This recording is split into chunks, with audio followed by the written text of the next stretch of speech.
The best laid plans of mice and men often go awry.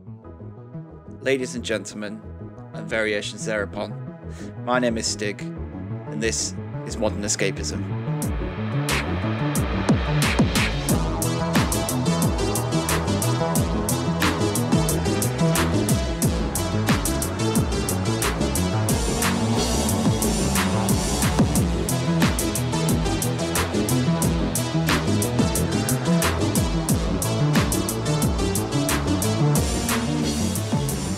Hello everyone, and welcome back to another episode of Modern Escapism.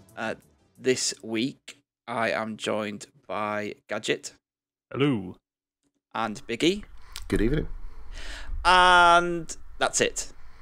Tonight is a three-man pod, and we're going to do things a little differently because we've had a bit of an issue with some technical issues and other things, and our original planned episode about fictional holidays is being put on hold, and tonight we're going to do a bit of an extended Nexus. So we will be talking between ourselves about various things we've done for the past week or so, and then we'll hit on to what you listeners have been doing. Before we do that, we're going to head back in time with Biggie, and he's going to go over the feedback we got from listeners from last week's episode.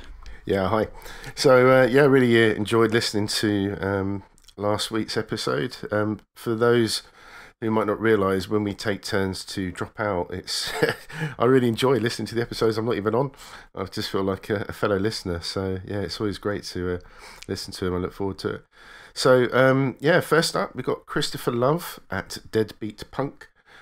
He said, I would love to play that Home Alone game. Packing light bulbs full of gunpowder and ball bearings, rubbing lard on the stairs, and of course the classic battery acid in a Coke can trick. Can we send someone to check on Deadbeat Punk? Like, is he okay? Do we need to call the police? Yeah, he's very inventive, isn't he? Very. After last week's wasp bomb, now the battery acid. I forgot about that. Oh yeah. Man, that was bad. I like the idea of the Home Alone game. I thought it sounded very spy versus spy. Yeah, like setting traps up while to above doors and things like that. Sounds really good. Did they not actually do one at the time? I mean, I don't remember. Yes, there is a Home Alone game. It's terrible. Yeah, it was on the NES and the Game Boy, and it was just some weird platformer in a giant house. It had very little to do with the film itself. Of course. Yeah. Yeah, film licenses, let's turn it into platformer, seem to be the norm. Yeah. Okay, so following that, we've got Cow Goes Moo, and in the Discord he dropped in, you guys discussing the terrible games based on movies is making me laugh quite a lot. So many of these totally pass me by. So I guess, yeah, if you're into retro gaming, there's a lot of stuff you can catch up with if you've got the time and can suffer the pain of playing them, I guess. Yeah, there's a whole world of nightmares to experience. Well, it's just like that Home Alone one, isn't it? Like we just said then. How many games did they just release that had nothing to do with the actual film? It was just, this is a popular film, we'll make a game about it, but it won't have anything to do with the film. Yeah. Did you ever play Cobra? I had it on the 64. No. Based on the Stallone film. I mean, yeah, it was something else. It just went in a loop, and it was just him walking around just shooting lots of people, which he did in the movie, to be fair, but plot-wise, yeah, just absolutely nothing. We had X Blend Blaster X on the Discord again. Says, following on from Jeebus discussing Lolita, Ben brought up the film in our Discord, and he says, the Kubrick Lolita film is really interesting. I've not read the book, but I'm a big Kubrick fan. Yeah, great director. It's been a while since I've seen the film, but I'm sure that Lolita is portrayed as a 16-year-old. Sue Lyon, who played her, was 16 at the time, so not quite as wretched as the book. There is still a big age gap between her and James Manson. It's a very slick film, though, very pretty, and just an amazing juxtaposition of life with and without Lolita in it, and how it affects Humbert's life. Judging by your discussion on the book, the Kubrick film is more toned down, and it's all about what's simmering under the surface. And he went on to add, Gadget, I remember that PS1 game for small soldiers. I loved the film as a kid and remember being really confused by the game. Such a bad game. Really bad game. There's nothing to do with the film. The point he makes about the Lolita film is actually a pretty good point, because I did a little bit of reading up about it. And yeah, Lolita is older in the film than she is in the book. But I think a lot of the controversy around it wasn't the film, and I haven't seen it, so I don't know how true this is, just what I read online.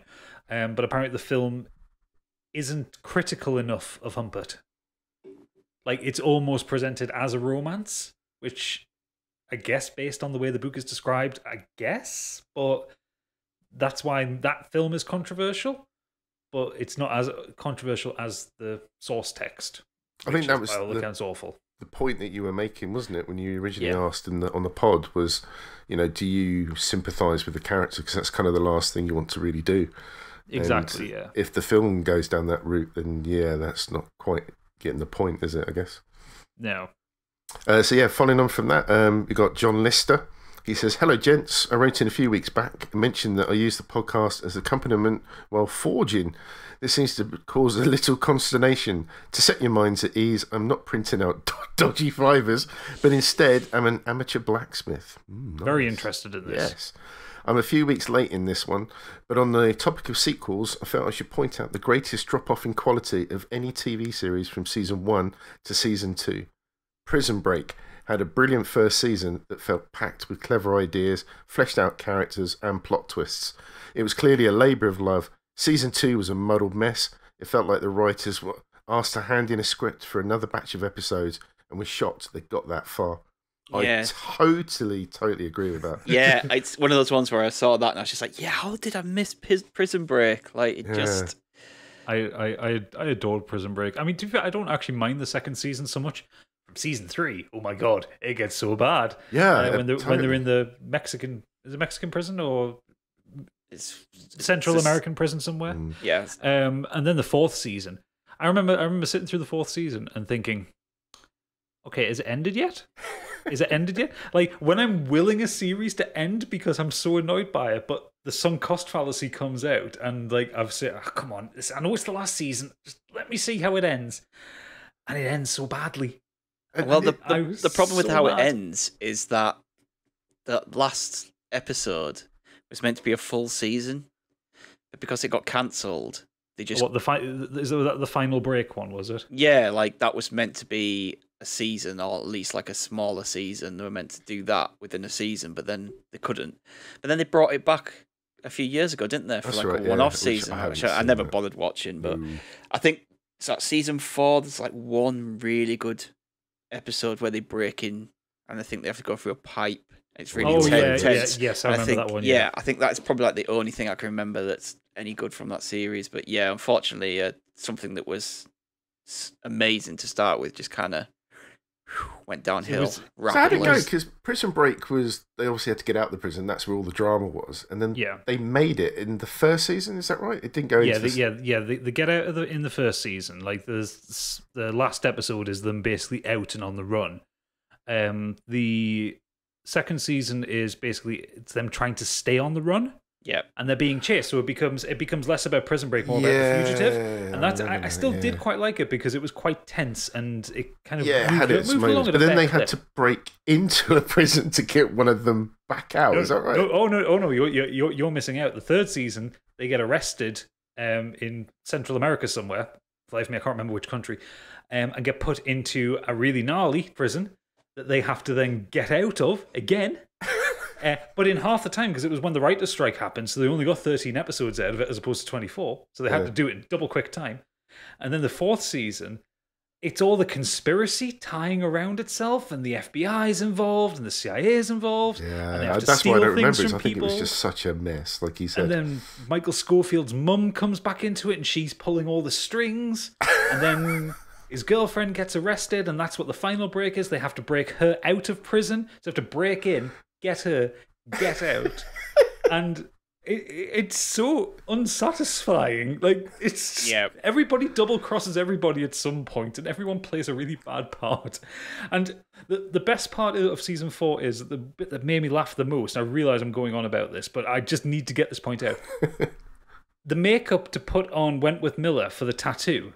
They got so sick of putting that onto him every time that there is a scene in like the second episode of the 4th season where he undergoes 19 hours of laser treatment in one sitting to get rid of all the tattoos.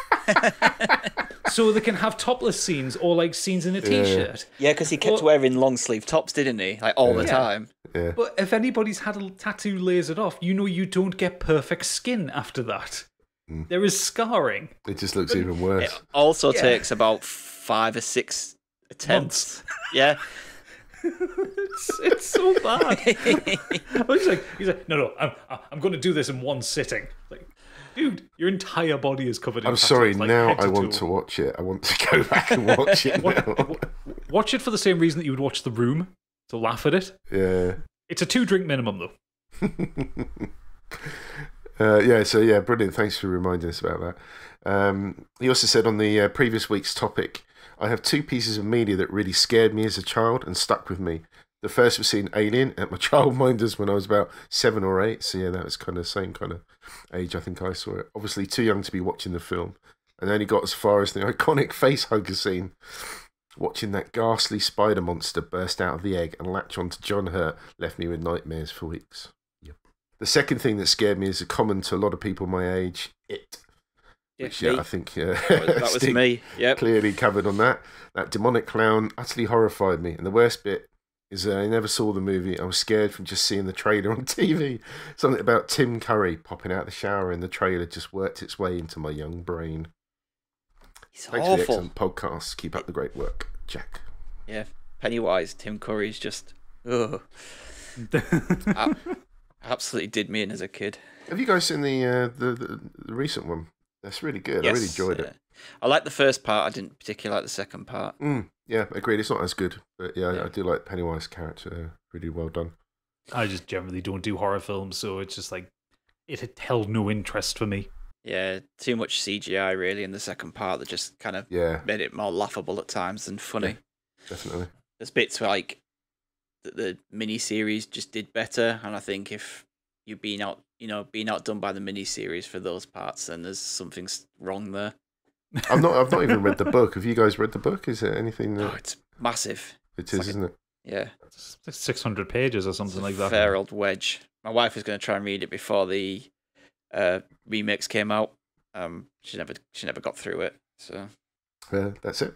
Great. Well, thank you everyone who wrote in for last week's episode and any other feedback you've had. Like I said, this week's episode we had to kind of put on hiatus, and we are going to do...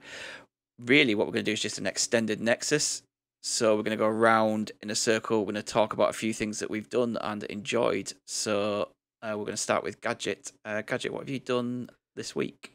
Okay, so first of the things I'm bringing to the table, and I'm sorry to shock you fellows, I've been listening to another podcast. Oh my god!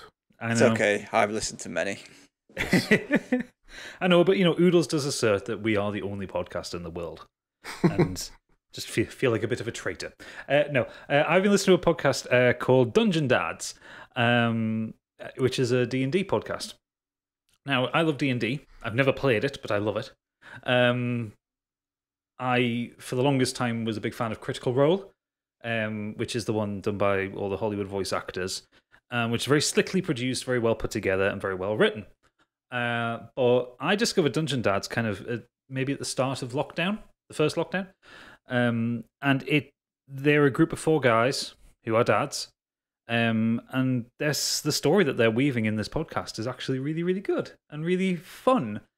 And it's full of dad jokes and 1980s and 1990s references. And it's just really, really enjoyable.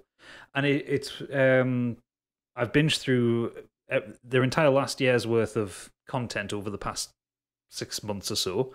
I support them on Patreon. I just really enjoy them. And I enjoy them so much the fact I actually interact with them on Facebook. They have a Facebook group and I try and talk to them whenever I can. They are just really, really nice guys, and the story they are writing is really, really fun. And it's a hard one to describe because D&D is such a weird concept to describe to someone. It's a tabletop role-playing game, but they're not in the same room. They're doing it all over Zoom and using an online tool to do battle maps and do dice rolls and stuff like that. Did this start before the lockdown and then they've had to adapt, or has it always been No, they've always done it from different parts of America. Two of them live in New York. One of them lives in Texas, I think. I don't know where the other one lives. But they've always done it online. And in fact, there is an episode. I think it's like their 12th episode or something. They actually, which was just before lockdown, they all got in the same room for the first time. They've all been friends for years, nice. But all four have never been in the same room at the same time. And it's actually a really, really fun episode. What I like most about it is that the characters that the three who are playing characters are playing. That might have been the worst sentence I've ever spoken. You can edit that out. What I like most about it is the three player characters are very engaging to listen to. There is this wonderful balance between humor and drama in it. For instance, one of the characters is who's played by a fellow called Sam. The character is called Abel, and he is a cleric for a certain god within this world that the DM has written. And you know, when you think of Dungeons and Dragons, you think of it's classic medieval fantasy. So you would expect most people to try and do some kind of a British accent. Nope, he's Texan. He's a Texan cleric. Nice. Yeah. And he has a gruff voice. He talks a bit like that. He comes up with some of the best lines because the character and the guy playing him are piss takers, and they enjoy the humor of it. And the guy who's playing him, Sam, he is very naturally funny and very engaging to listen to. One of the other characters is called Jonas, who is this very highly intelligent wizard character who comes from kind of a high-born background and is permanently unlucky. Everything he does is wrong. All he's looking for is spell books, and he never seems to find them, and everything just seems to fuck him up. And the guy who's playing him, John, every fucking dice roll goes against him. And he'll try and he'll think, I've got this brilliant idea, I'm going to do this, it's going to be brilliant. And he rolls the dice, he's like, fuck, it's a 1. And everything falls over for him. And then the last character that you get is Filnia, who is a half-elf, and he's really enigmatic and hard to describe. The character's background is like a diplomat's assistant. Like, he's not a highborn or anything like that. He is just a normal guy who works in a kitchen in an embassy.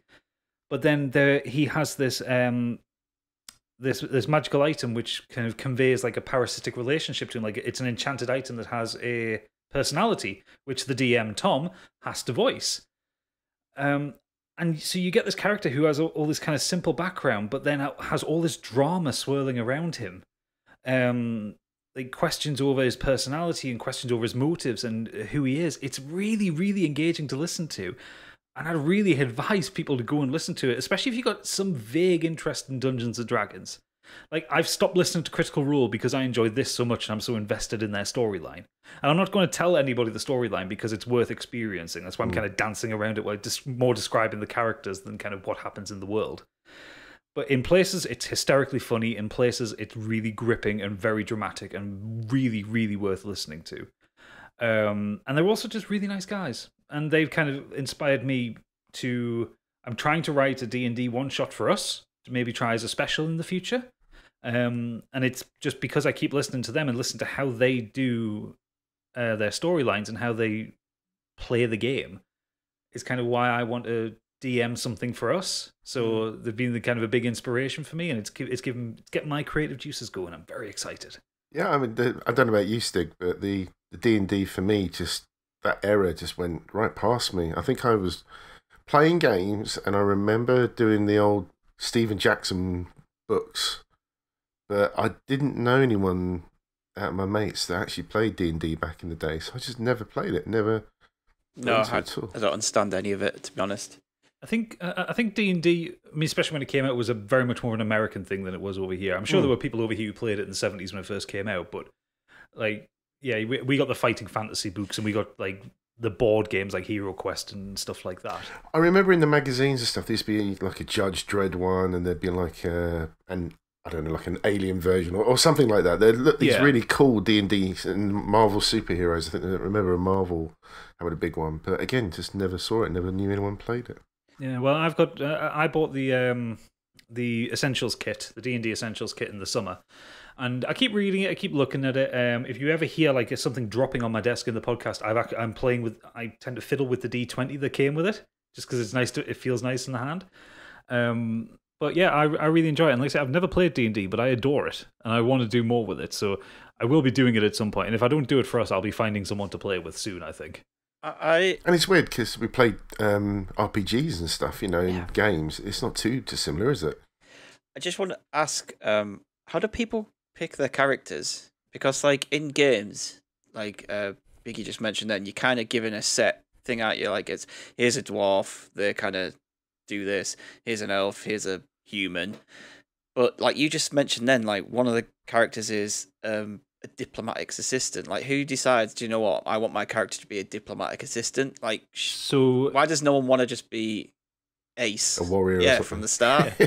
Well, it's funny that you say this, because they actually do this on the podcast itself. They have bonus episodes where they go through the character creation and how they settled upon them. Generally speaking, it's something when you're setting up a D&D game, your DM will say, this is the story we're playing, or this is the context that we're going to start in. And then it's up to the DM and the player to work out between them what a character is. So you can come in with an archetype. You can say, I'd like to be a human barbarian, or I'd like to be a half-elf mage, or anything like that. And then you kind of have to work together to go, okay, so this is how you build the character. There is a set way of rolling. You roll your attributes with the dice based on the Dungeons and Dragons rule set that you're playing to. And then after that, it's up to the player and to a point the DM, but mostly the player, to then work on the backstory. Because the other part of D&D that I think some people miss is that you have to play act. It's all improvisation. So you have to create a character for yourself, as well as work with the DM. You have to create a character for yourself. You have to, if you're going to put on a voice, you have to pick a voice that you can maintain. You could roll a character depending on what the rules come out. You could want a barbarian, but you might roll a really low strength. So you go, okay, well, he wants to be a barbarian, but he's a bit shit at it. You can do that. That's totally within the rules, because that's what role playing is, and that's what I like about it. Because anything can come from that. So you could have a really low strength roll on your barbarian. The DM would say, "Do you want to change to a rogue because you've got higher dex?" You go, "No, I'll stay as a barbarian, and we'll see where it goes." And then you get to a point where, so many sessions down the line, you've leveled up, and you go, "Hey, I can finally pick up a sword." And you can be a barbarian. So it's like it's back and forth between the DM and the player and how you create a character and where all that comes from. So what's the time scale? Like, and I understand these games can go on for some serious time, right? So the podcast I'm listening to, their game has been going for a year now. I know people who I know a guy in Germany who DMs games, and he's got one that's been running for 4 years. So they go as long as you want them to. I mean, what I'm planning to put together for us to potentially do will be something that works out in 1 4-hour session. Like, I don't want to do like a multi-year game. But the idea is it can go on as long as you want, basically, as long as the DM can keep writing stories and as long as there's stories to tell in that world. You do realise you're going to be holding our hand for those of us that have never played it before. Trust me, I will be titling the story "The Blind Leading the Blind," because I've never DM'd any either. So, but yeah, go to some Dungeon Dads. I really enjoy them. Cool, great. So, what's your first thing to bring to the table, Biggie? I've actually got two, but I'll only very quickly mention one of them because I'm embarrassed to say that I can't believe I never saw this movie before. I watched What We Do in the Shadows. Yay! Wow. Such a good film. Yeah, the only point I put down in my notes is genius. I don't know what else to say, really. Just, really enjoyed it. So good. And my only problem is, not that it really matters, but I'm half deaf. So I sometimes prefer to put subtitles on movies. And they've obviously got quite strong Kiwi accents. So I did probably miss the odd joke here or there, so I couldn't quite catch it. Yeah. And I watched it on Amazon Prime, and it's got no subtitles for some weird reason. That's weird. Not even like closed captioning. Nope. Wow. Yeah, which did surprise me, but I loved it thoroughly. Yeah, I good do choice. love that. So thank you for that. So I'll watch the series at some point. Yeah, definitely check out the TV show. But I just wanted to quickly talk about something that some of the people in the Discord know what I've been up to.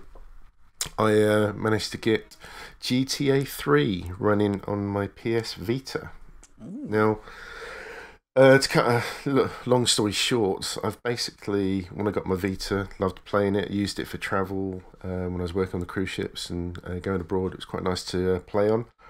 I did have a US and a UK account, and oh my god, the way that Sony set that up so that you had to switch between your accounts is just, you have to have separate memory cards, you have to format your device every time you want to swap it round.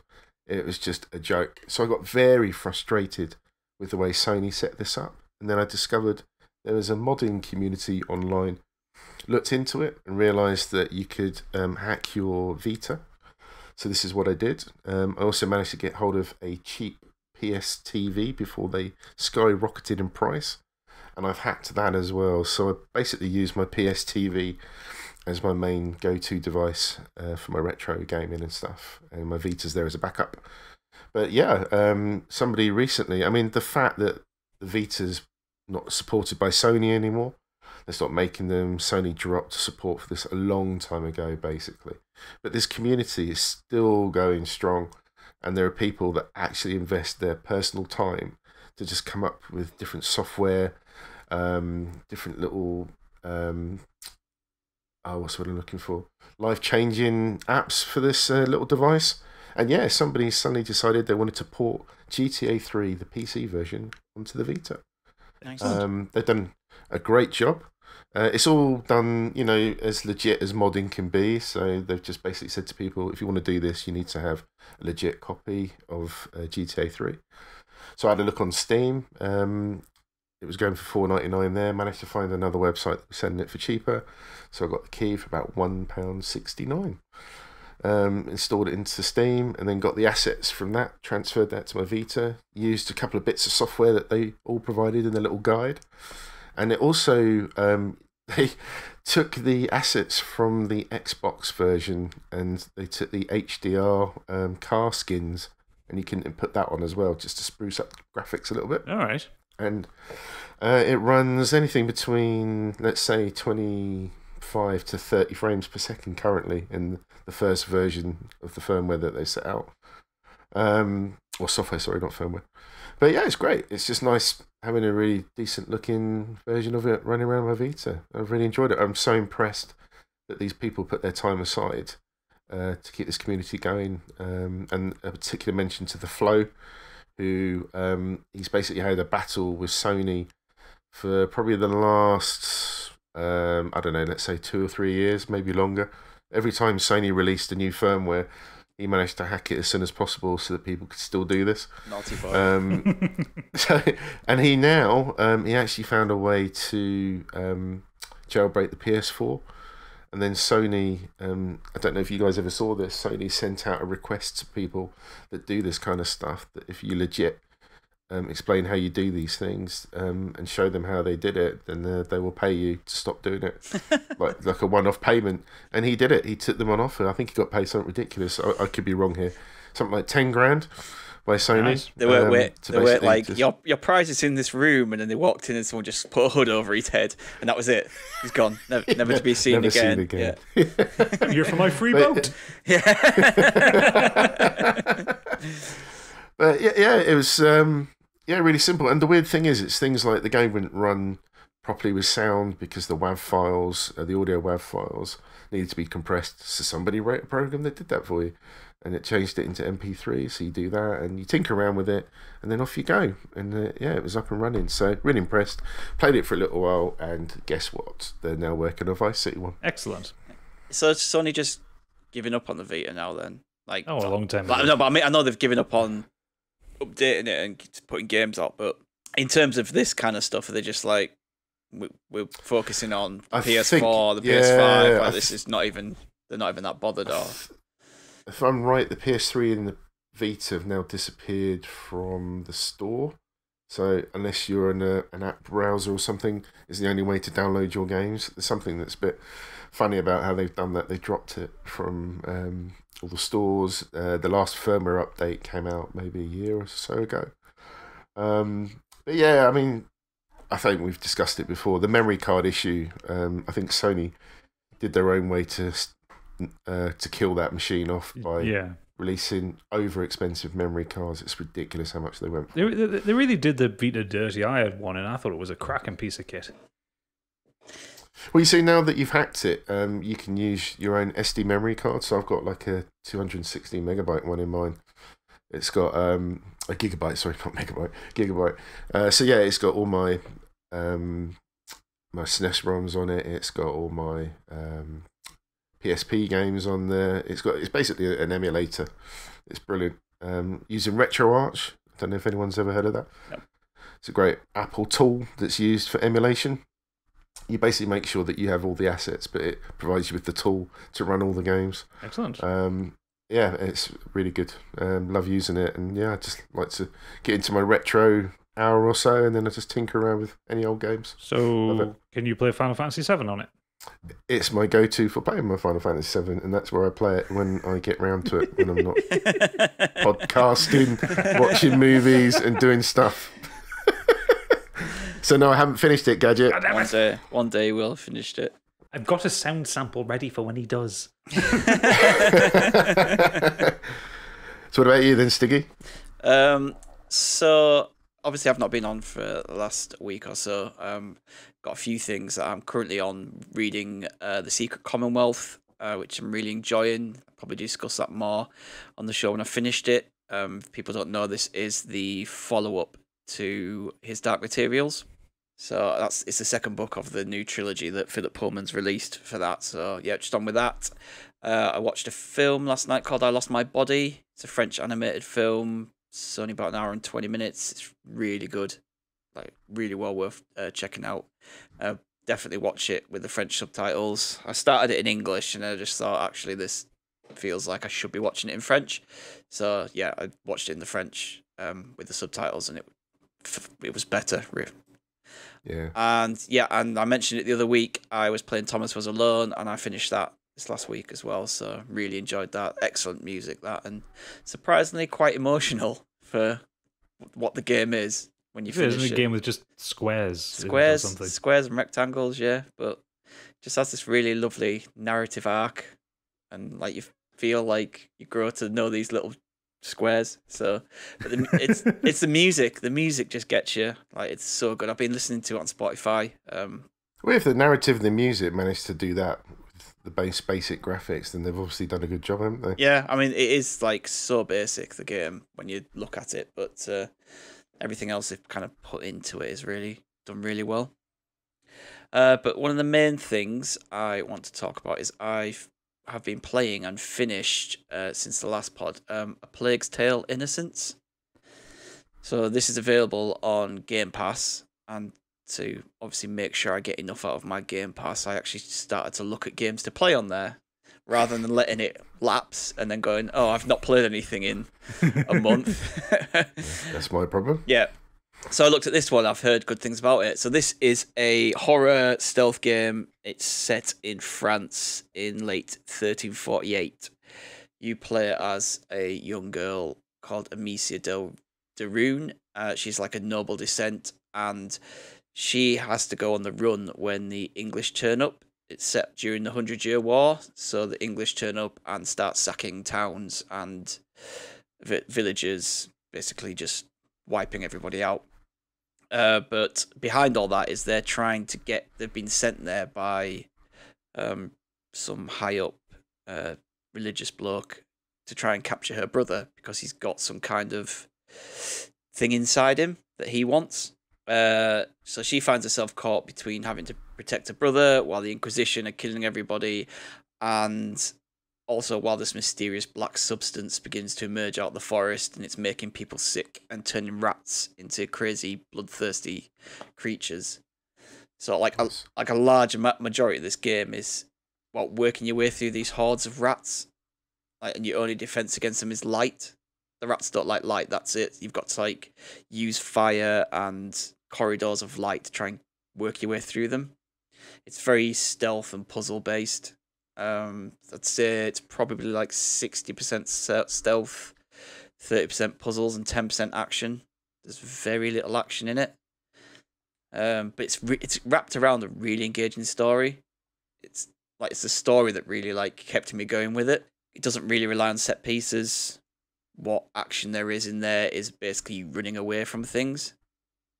So you don't have to, you're not constantly going up against hordes of bad, English army like coming at you, because the only thing you actually that you have to protect yourself with is a sling. So Amicia, she has a sling, and throughout the story you can kind of upgrade that sling. People you meet give you new upgrades for it, like, oh, now you can turn this into a fire rock, or this thing here, you can shoot it at enemies' helmets, and it's like a stink bomb, and it forces them to take their helmets off. So you can use your sling to attack to kill them, but you don't actually have to kill them. You can work your way around it if you want it. You can use distracting tactics, like throwing pots, making noises, working your way around them rather than actually having to try and kill them. It's very. I was a bit worried when I started it. It was going to be like one big, large escort mission, because you basically start off. You do the little bit at the beginning which introduces you to the characters and the place, and then when the English attack, you go on the run with your little brother, Hugo, and you're just holding his hand, like literally you're holding the little boy's hand all the time. But it develops into more than that. Like, you can actually use Hugo to get through parts, send him to crawl through things and open up stuff that you can't get through. You can leave him behind while you clear the enemies if you want to do that. But you've got to always be aware of where he is, because if you leave him for too long, he gets scared and alerts the guards. So yeah, you've got to, or you like run off somewhere and just run into a pit of rats or something stupid. So yeah, you can't just be like, right, I'm not interested in escorting him. I'm going to leave him here, clear the whole path, and I'll come back. The game won't let you do that. You have to be aware of where he is at all times. Yeah. So it just gives you a little bit of freedom, but also still reins you in. Because the whole game is basically you are protecting Hugo. So there's no point in the game if it was to just say, right, we'll leave Hugo here and then fuck off, do everything else, and come back and get him. Like, the idea is that the people obviously made the game want you to feel protective of Hugo. Outside of, obviously, Amicia and Hugo, you've got a lot of side characters. And I actually really like the side characters in this as well. They didn't feel expendable. Like, some games in this kind of situation, you'll meet a side character and then within like 5 minutes, someone's put a sword through them. And you're like, oh, well, that was pointless. But these actually are integral to the story and a big part of it. And some of them stay with you throughout, like, nearly the whole thing. So it's, they felt as big a part of the story as like Amicia and Hugo do. So the whole story centers around Amicia trying to protect Hugo because, one, it's her younger brother, and her parents have been killed during this attack at the start. And two, this cardinal guy is after him because of what's in his blood. So you're not only trying to, throughout the game, you're trying to like calm him down because it sets him off. And he does that annoying thing where a little boy in a game gets annoyed and runs off. All these games like that where you're escorting someone and then they run off and you're like, for fuck's sake, now I've got to run after him. Like, that does happen, but it's only happened. I think it only happens like once. So it doesn't get annoying having to actually escort him through these levels. Like I said, though, I was just gonna quickly mention, The Last of Us. Yeah. I think just the way that Ellie used to run around sometimes used to do my head in, because it's trying to create this tension, and then she'd just jump in front of the guy that you're trying to like hide behind or whatever, and because obviously they don't attack her generally. It just used to break the tension because it was just gonna, oh, there she is. Will you get out of the way? Yeah, that's one of the problems that game had. Because that is basically you're escorting Ellie, aren't you, throughout the whole thing. Yeah, I had a couple of times where I'd be hiding behind something and she'd just be running around this block, and I'd be like, that guy's going to see her. And then he does see her, but nothing happens. Yeah. But in this, as soon as they're discovered, like, you have like a couple of seconds to get back and try and either distract the guard or kill the guard or something, because you are just, otherwise he's dead. That's why that's why you can't just leave them. It's done really well, actually. I don't think I can remember a point where when the people you were, like the brother or the people you were with, when they get seen, so they're just as visible as you are. So that's why, like, you can tell him to stay here, come to me, go over there, kind of thing as well. So, yeah, it's really good. It's really good. Like, the story just really got me, like, invested in it. There's a couple of, puzzles that's going a little bit too long. Particularly one section within a castle and moving some fire pits around. Just, it's a bit of a pain in the ass. But like I said, it's more, if you're into stealth and puzzles, it's like, this is a good game and with a nice story, this is a good game for you, because like I said, it's not combat centric. You aren't constantly like attacking enemies. I think there is effectively 3 bosses in the whole thing, like, and even like 2 of them that you fight aren't, it's not like any traditional boss fight that you'd expect in this kind of third person game. So the rats in this, like, they are horrific. So these rats have clearly been affected by whatever this thing's coming out of the forest and this plague. Like, it's just made them like absolutely bloodthirsty and crazy. So if you get anywhere near them, you're dead. You're just getting engulfed by this, like, there's just thousands of rats throughout this whole game. Oh, constantly chasing. Oh yeah, I hate rats. Like, I really, really do not like rats. So, like, it got me, the way you were talking about the game, I was picturing Dishonored. Where you have an ability in that where you can kill the enemy with a swarm of rats, and I was starting to picture this game in that kind of style. And yeah, they're quite horrific, but not by the sounds of it as bad as the one. Oh, this is awful. The way, honestly, you'll see a guard and he's got like a torch in his hand, and you use your sling to knock his torch out, and he's in pitch black, and you just see this swarm of rats just over his body, and then once they disperse, it's just a skeleton. Like, it literally just devoured the flesh on his body. It's a really horrific game in parts. You've not played Dishonored then, I take it? No. Very similar, very similar. But like, even outside the rats, you have like, it's the horror of the English army are literally just going from places to place, killing everything, burning things. You see depictions of like them hanging people and torturing people as you go through the game. There's one moment in there that involves a battlefield, which is kind of stunning and horrifying at the same time. And then the horror element like really ramps up in the final third. It kind of goes, in the last act of the game, it kind of goes full on like supernatural horror. Like, when you start to find out about what's actually going on. So like, to begin with, it's all kind of like the rats are crazy, the English Inquisition are killing everyone, the people in the town are going crazy because of this plague, and then right towards the end, when you start to find things out, it's like, right now, here's the balls to the walls horror, okay? If you will. Yeah. But it's good, but not in a bad way. It doesn't like it's not all of a sudden, oh look, now all the people are turning into monsters or anything like that. It's just more, there's something, it involves like the rats and the plague and everything. It's really good. Like, it's a really good story. I think it's 10 hours long, something like that. It's not very long. All right, okay. Maybe a bit longer, I don't know, but yeah, I really enjoyed it. I might give it a try. It sounds interesting. I remember seeing screenshots of it and thinking it looks quite pretty. Yeah, if you've got Game Pass, it's well worth a go. I know Doomican really likes it. He was saying that not enough people talked about it at the time. I don't think it really got much mention at the time. I believe it came out last year. Right, yeah. I tried as well to be authentic with this one as well and play it in French. Because it's set in France and it's by French developers. The voice acting is all in French. So I thought, I'll try it in French, but I couldn't keep up because it's all right in the cutscenes, but when they're talking during like in game, you're trying to focus, and you can't see what's going on, and you can't keep up with who's talking when there's more than 2 of you there.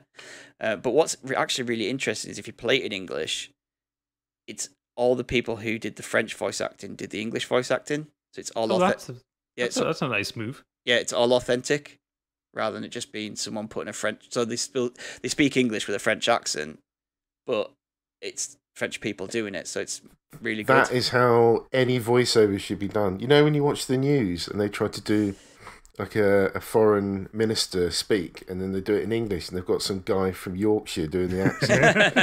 It's just ridiculous. That's exactly how voiceover should be done. Yeah. I agree. I really enjoyed that. So if you've got Game Pass, I highly recommend it. I do have Game Pass, and when my Series X turns up, I'll make sure to download it. So back to you then, Gadget. What else have you? Has been tickling your fancy? Okay, so going from a game with 3 bosses and French voice actors to a game with 10,000 bosses and Japanese voice actors, because I'm going to talk about Sekiro. Oh. Now, if you've been following us on Twitch, I've been playing Sekiro for the past few weeks. Sekiro Shadows Die Twice. It's the most recent game out from the Sublime From Software. Biggie's worst enemies. The people who made Dark Souls and Demon Souls. And yeah, I've been streaming it. I'm about halfway through the game at this point, so I kind of feel like I'm enough of an authority to speak about how much I'm fucking hating and enjoying every moment of it. I enjoyed watching your stream the other night. It was good fun. Isn't that like the general feeling with From Software's game, like a love-hate relationship? Yeah, generally speaking, I think it's when it's the first time you play one. Like, I had that relationship with Demon Souls, but with Dark Souls, I just loved it from the start because I knew the mechanics and all the way through, including Bloodborne, stuff like that. But Sekiro changes it up from the Dark Souls format. It's your character moves in a vaguely familiar way if you know how to play Dark Souls.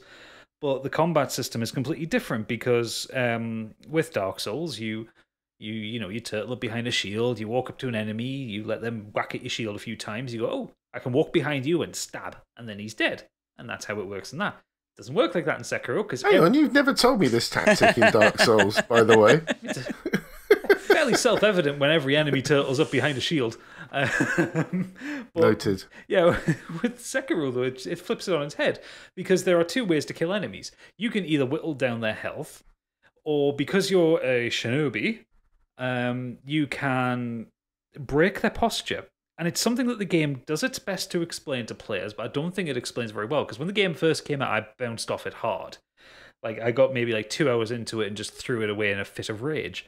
So the way the game works is it's actually all about parrying and blocking attacks, because the more you do that, the more you break the posture, or you do posture damage to the enemy.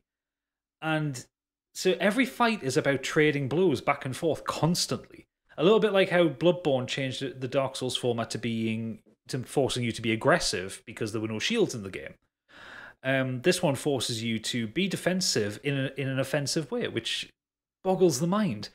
And it's only this time around playing it, since I've been streaming it and I've actually had people watching me, that I've actually realised how to play the game and how I should be playing it. And I'm thoroughly enjoying it. There are times when it is awful. There are times when it delivers the most bullshit at you. There is so much bullshit in that game. For instance, in the stream I did on Saturday night when Oodles wasn't able to stream, there's this bit I'm working up my way up Ashina Castle. And you've got your little grappling hook thing with your fake hand, and you can pull yourself up the rooftops and think, oh, I'm going to stealth around everything. I'm not going to deal with things. And I get on this one rooftop, and there is this thing walking around. It's not a human. It's like a humanoid monster-y thing. Like, okay. And it throws these boomerang shuriken things at you, which they kind of curl around and are really hard to defend. It's fine. Kill him. Think, right, this is what I'm facing now. Because it's a From Software game, you don't expect it to be realistic in any way, shape, or form. So I get to the next rooftop, and there's 2 of them. I think, okay, this is bullshit, but I've killed one. I know how to deal with these 2. And I'm in the middle of fighting them, and in the background, I hear a scream. And from that scream comes down a 3rd one, which has fire on its weapon, and fucks my shit up completely. And I think, where the fuck did he come from? And as I'm coming back up after I died to work it up, he is hanging from a kite off the side of the fucking thing, and he screams down from the sky to fuck my shit up specifically.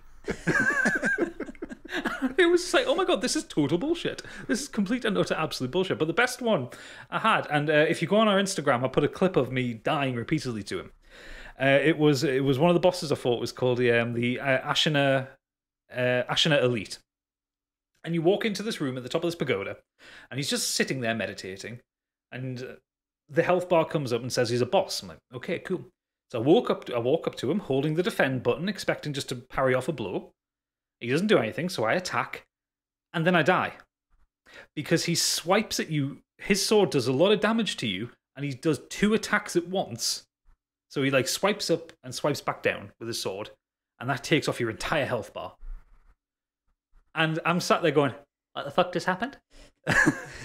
And that whole fight, like the spawn point is right outside his room. Like they know that you are going to die a lot to this guy, because very rarely. At least they're being nice about that. Yeah, there are some bosses where they expect you to die a lot, and it's not a bonfire in this game; it's a sculptor's icon. They are right by the boss room, and yeah, it took a lot, and it's one of those bosses. The benefit of him is when you learn the rhythm of his attacks, you do a lot of posture damage when you deflect them. So actually killing him doesn't take a lot of time. Learning him takes a lot of time. Like what I've noticed with it as well, compared to Dark Souls, is a lot of boss fights in Dark Souls can take a long time to do. They can take upwards of 5 minutes, depending on how you're approaching it. When I've succeeded in a boss fight in Sekiro, they're done in 30 seconds. They are not long fights, but there are so many of them. You get major bosses, which are like big story-based enemies to deal with.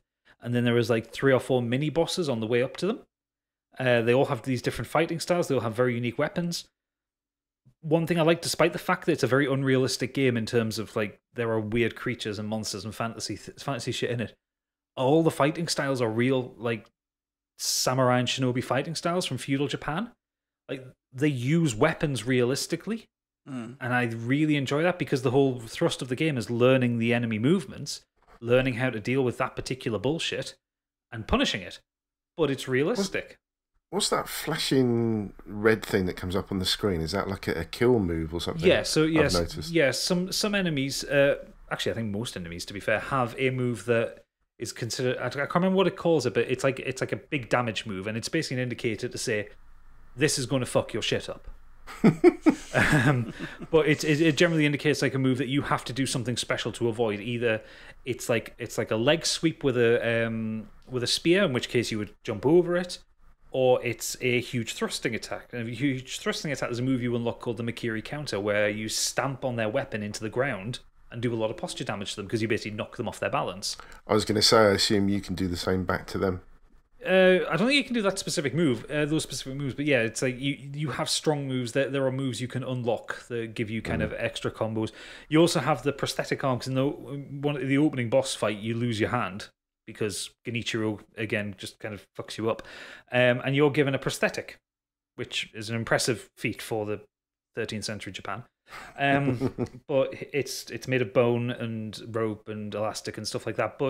And it's what your grappling hook is, like, so he can fling it and pull himself up on a tree, but you can also attach weapons to it. So the first whenever you talk to someone who's bounced off Sekiro, they'll probably say they've bounced off at the Raging Ogre, which is one of the very first. It's the second mini boss in the game, and that ogre fight is awful because it's on a set of stairs, which is a really hard way to fight in that game anyway.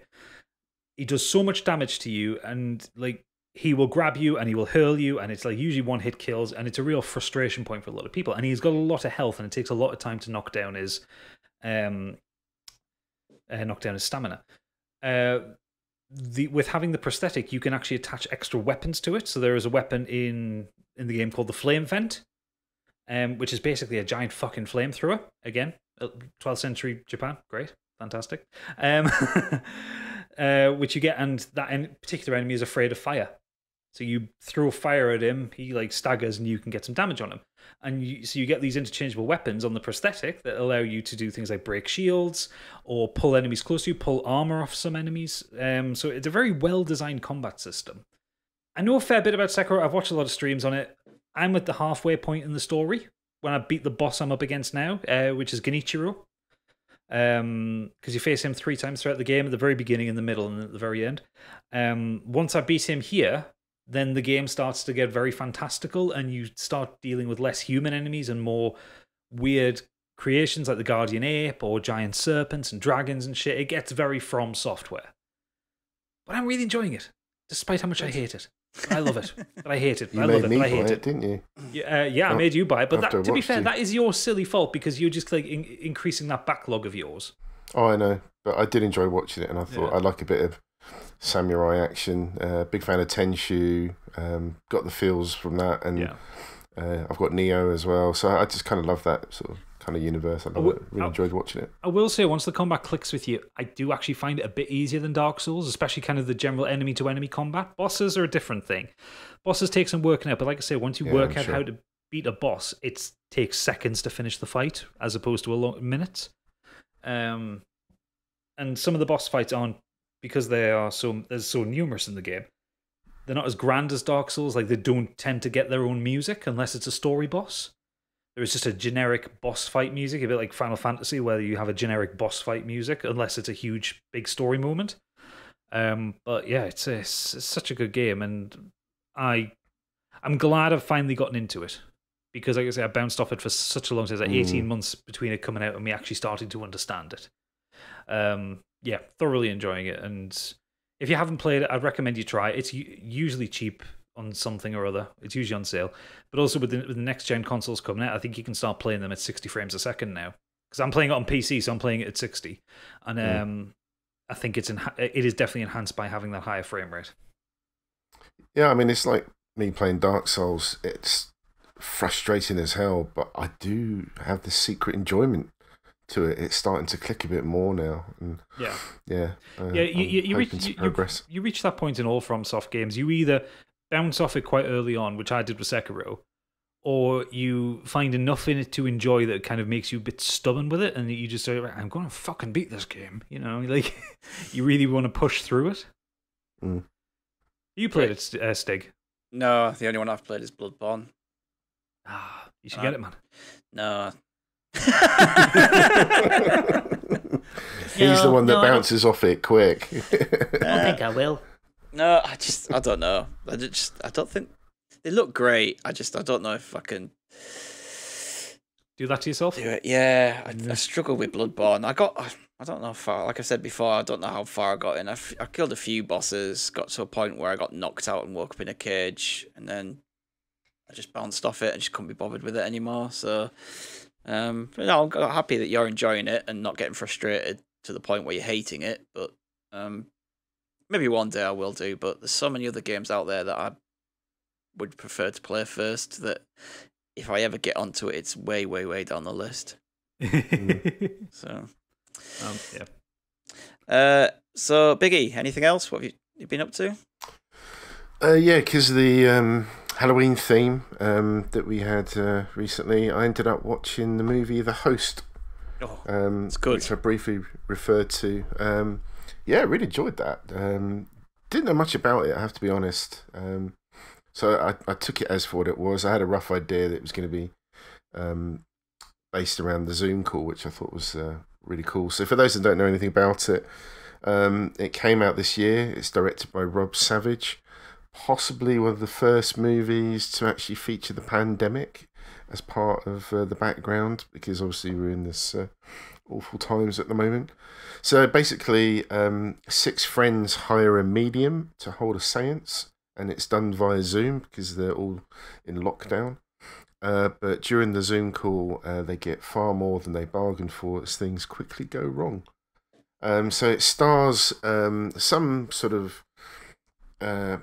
So I think there's a mixture of British, American actresses. I could be wrong here, but yeah, the usual tropes apply to this kind of movie. It's kind of stuff that's been done before. You've got obviously the Blair Witch Project, which was like the found footage with cameras. So everything was done from a camera view. But what I love about this is it's the clever use is obviously the pandemic to put them in a situation in the first place.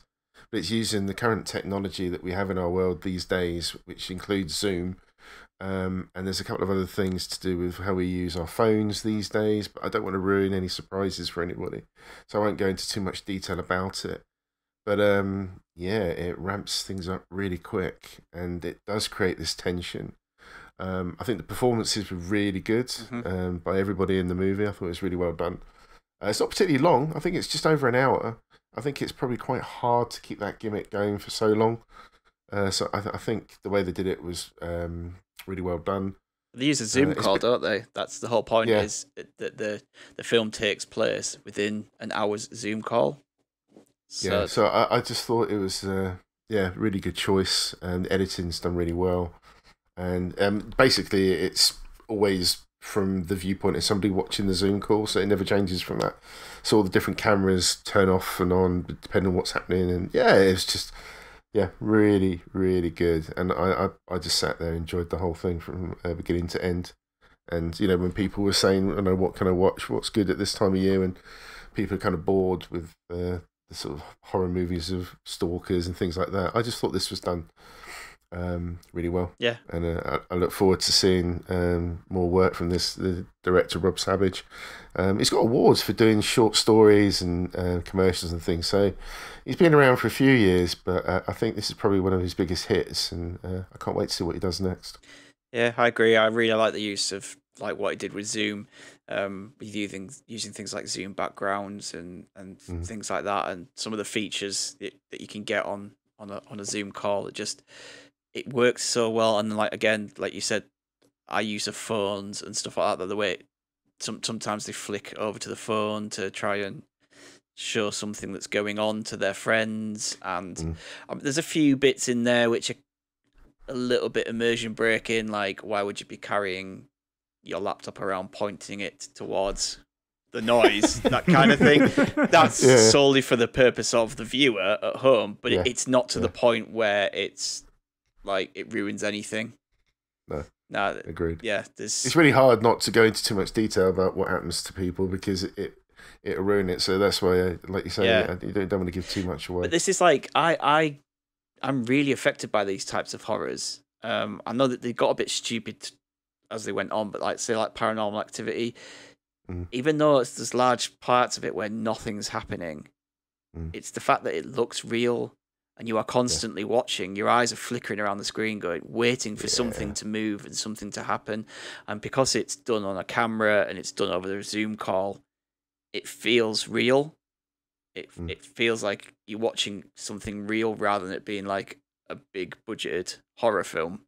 And they always really do it for me, like those kind of horror films, something that feels like this is something I could be watching that's happening.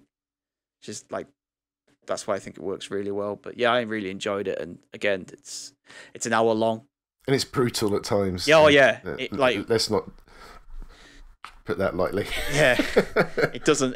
I'm just thinking about some of the stuff that actually does with it now. I've just thought about it, and it's really clever. It is really clever. So people should definitely check it out.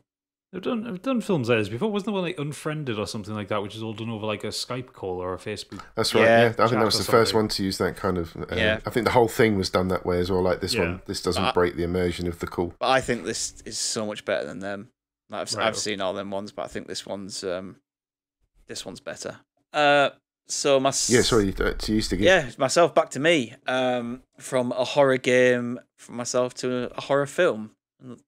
I've been watching a horror film that came out on Netflix this last couple of weeks called His House. Oh yeah, I've put that in my list to watch. Yeah, so this is a horror thriller film. It tells the story of a refugee couple that fleeing from South Sudan, struggling to adjust to their new life in an English town while dealing with what seems like a spirit in their new home.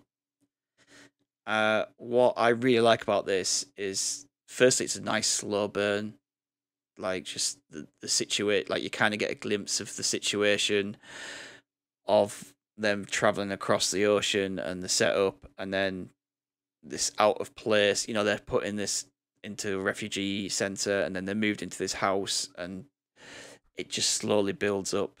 They start to hear like noises in the house, little creaks, little things, and at first it seems like something's going on, but then he'll reach somewhere and it's just a bird, because like the house that they're in is like absolute shithole, to be honest, what they put in. But then the noises start to ramp up and the horror starts to ramp up. It's a really heartbreaking film because it's set in a very real situation. People fleeing war. I've watched the trailer for this. Do you think it sells it the wrong way then, by the way you just mentioned that? No.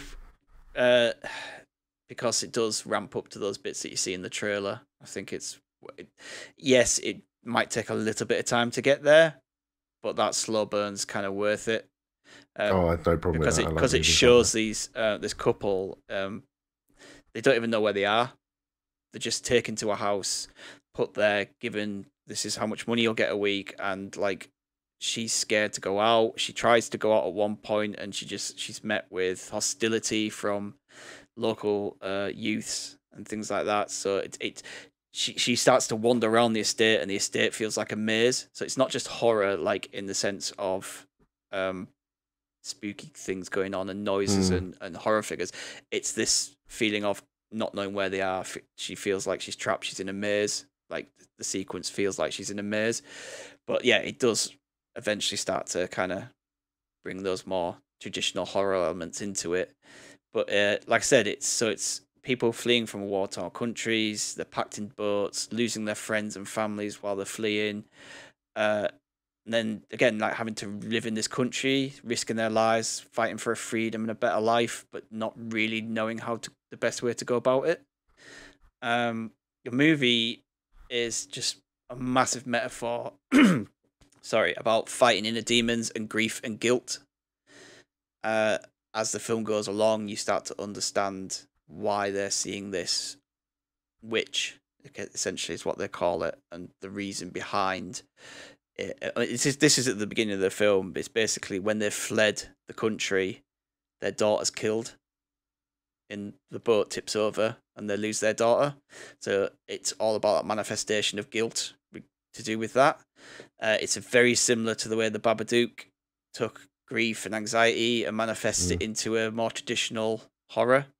And there's another film, Iranian film called Under the Shadow, which I didn't particularly like very much, but I appreciated what it was trying to do. And again, it uses the fear of the Iran-Iraq war to create traditional horror elements on top of the actual horror of what's happening to them in real life. So yeah, this relies on the traditional scary imagery and jump scares, but I think the way it's done it, alongside the performances and it being set in that kind of real life thing that's happening right now as well, it's really excellent. It's a really good film. It's definitely worth checking out. It's weird. I didn't get that from the trailer really at all. I just got the impression it was like a normal sort of horror kind of thing. It's just strange that I think that you sold it to me even more in the way that you've explained how. Yeah, background I think it is misleading. The trailer, like you said, the trailer kind of sees it as this is a people moving to a house and there's an evil spirit in the house, but it isn't that at all. There is this evil manifesting itself around this couple, but the reason around it is because of what they've gone through, more than it's just being a ghost. Yeah, I know. I'll definitely be watching it, so I added it to my list. Yeah, so it sounds very joyful and uplifting to watch on a Saturday afternoon. No, it's quite hard. It is quite a hard film to watch because it's steeped in reality behind all the horror stuff. So right. So hopefully, Gadget, what you're going to talk about might uplift us a bit more. Well, yes, because my God, you two enjoy some miserable things. I'm going to talk about something that's brought me pure joy, pure, absolute, unadulterated joy this week. Because as the rest of us have been doing, we've needed things to distract us from America's Who's the Best Old Man competition. And this week I finally got my hands on a VR headset. I bought an Oculus Quest 2, and oh my God, it has brought me so much joy. Stiggy, have you seen his video yet? No. You have to watch Giggly Gadget. There he is. Look at the last one. He's so big. He's really fucking big. He killed the girl.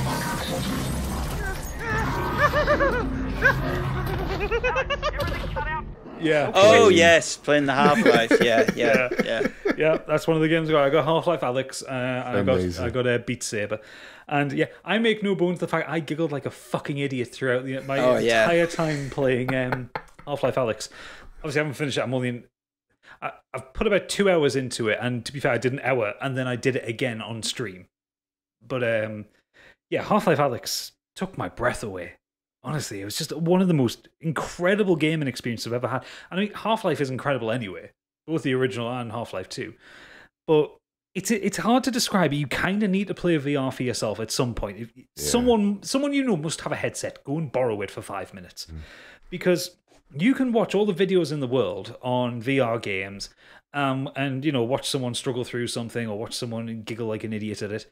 But until you actually put the headset on and you actually see it for yourself, it's indescribable, because the flat image that you'll watch on YouTube or on Twitch, yeah, you can see the head moving around and everything like that, but you don't get the depth, which is the whole point of VR.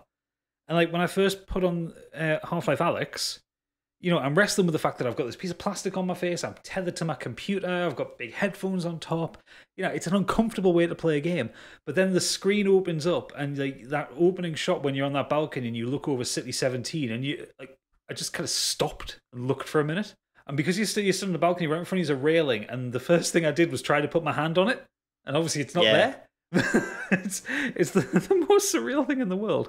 But it's also, your brain knows that it's not real what you're looking at, but it feels real. And especially with Half-Life Alyx as well, there is like when you speak to Russell, the way Russell's character is designed is that to avoid Uncanny Valley, he looks unrealistic. Like his facial features don't look real when you look at a picture of him, but when you're in the game, he looks real. Like you could reach out and touch him. It's so strange.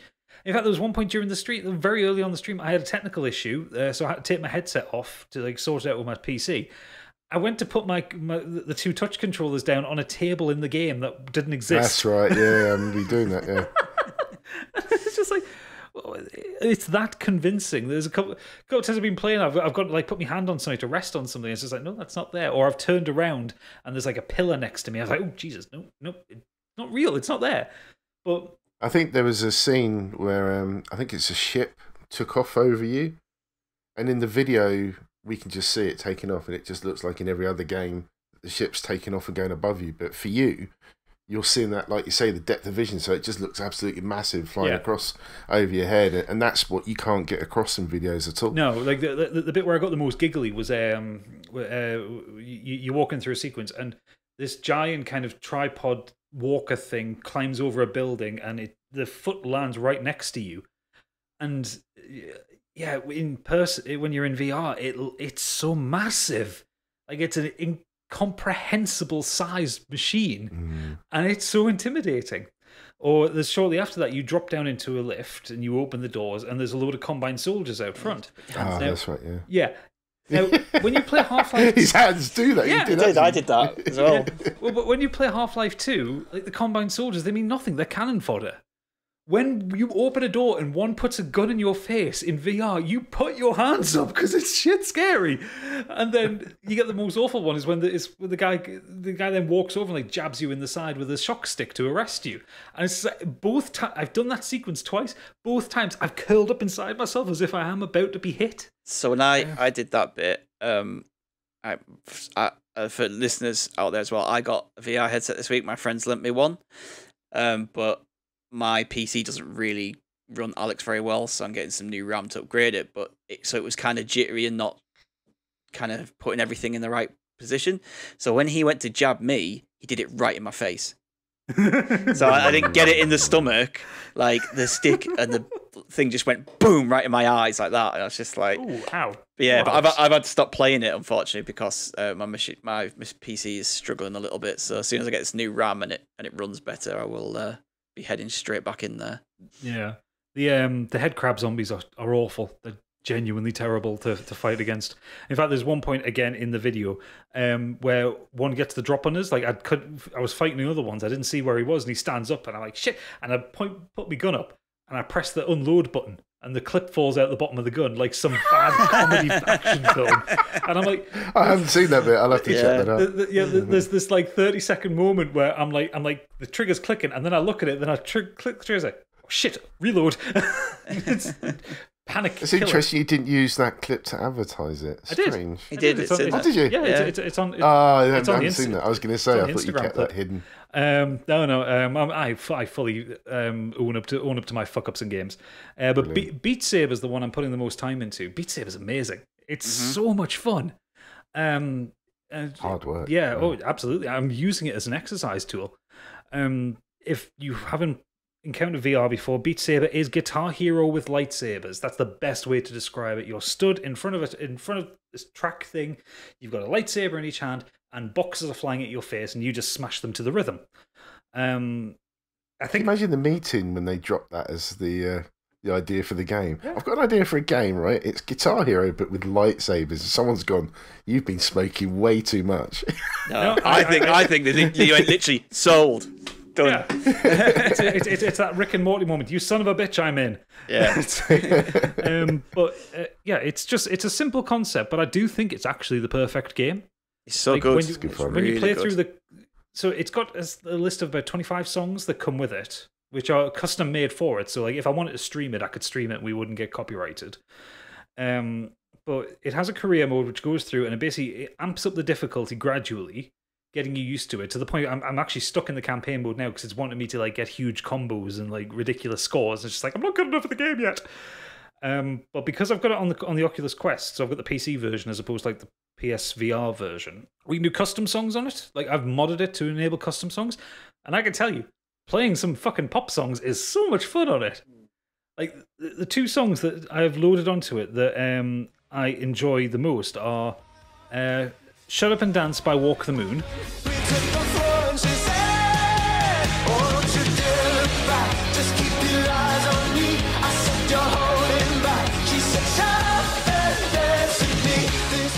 Which was an indie pop banger a few years ago. And you'll not believe this one. Dolly Parton. Someone has done a track for the, and I'll play a little bit of the audio on the pod here. Someone has done a track for the Dumpling remix of Jolene. Please don't take him just 'cause you.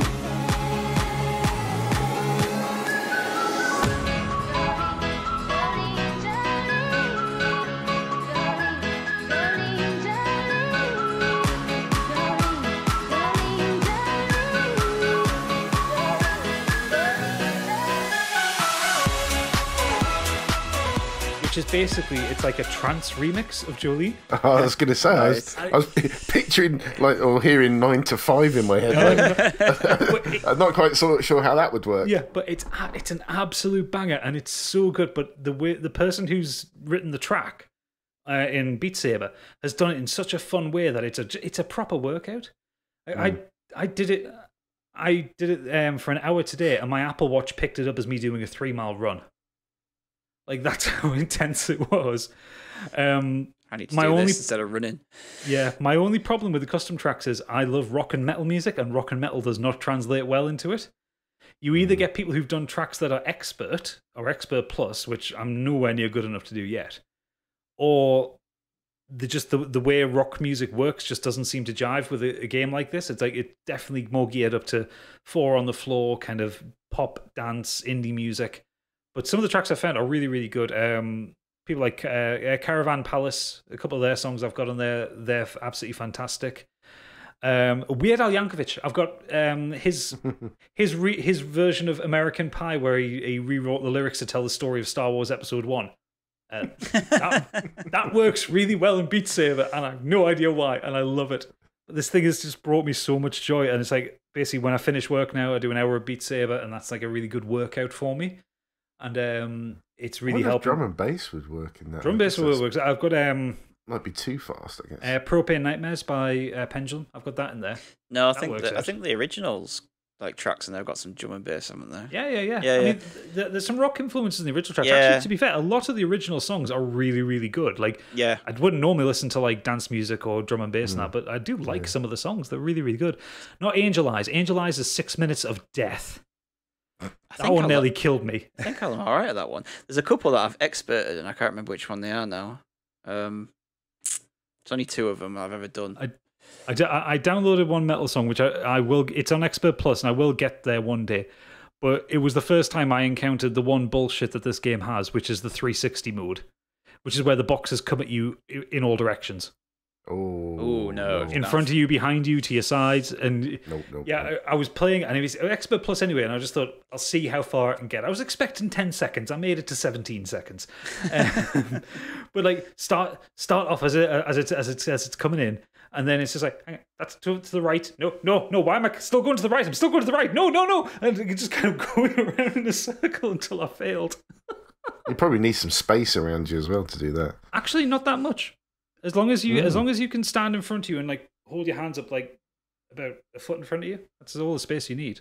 Like, I haven't whacked it. I mean, I do VR in this room that I'm sat in right now, which is small, to say the least. It's the box room in my house. I haven't hurt myself. I haven't whacked anything. I haven't smashed anything. It works out. I've tripped. The only time I've nearly had an injury doing it is when I was playing Alex and I got twisted up in the cable connected to my PC. But apparently with the Quest, there is a way to do it wirelessly, which I'm going to research for the next time I stream VR, because that would make life infinitely easier. Yeah, mine's got a cable on mine, so you've got to be a bit wary of where your feet are. But I'd probably get carried away trying to do backflips like a Jedi. VR's great though, isn't it? It is. The one thing that I don't like about VR, and I'll only touch on this one because of the content that we provide, VR porn is terrifying. In the pure name of science, I did look at it, and oh my god, it's horrific in so many ways, shapes, and forms. Because if you watch a video in VR, so this also counts for YouTube VR.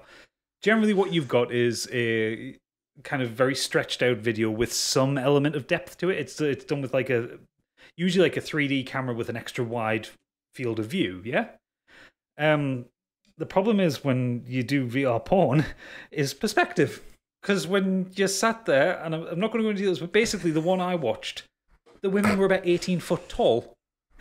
And right in your face, like closer in your face yeah, like closer in your face than if you were actually having sex. It's really horrific. I'm just probably how Warwick Davis sees things.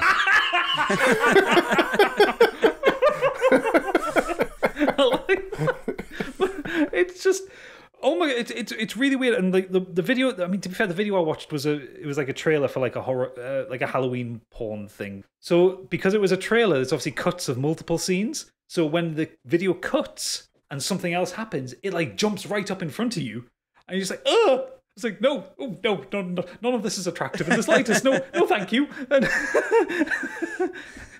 no, thank you, miss. Can you please put your top back on now? I'm scared. If you get a VR headset, don't try it. It's just not worth it. That was for you listeners. In the absence of oodles, that was the smut for this week. Yeah. That was the smut, and it was still rather restrained.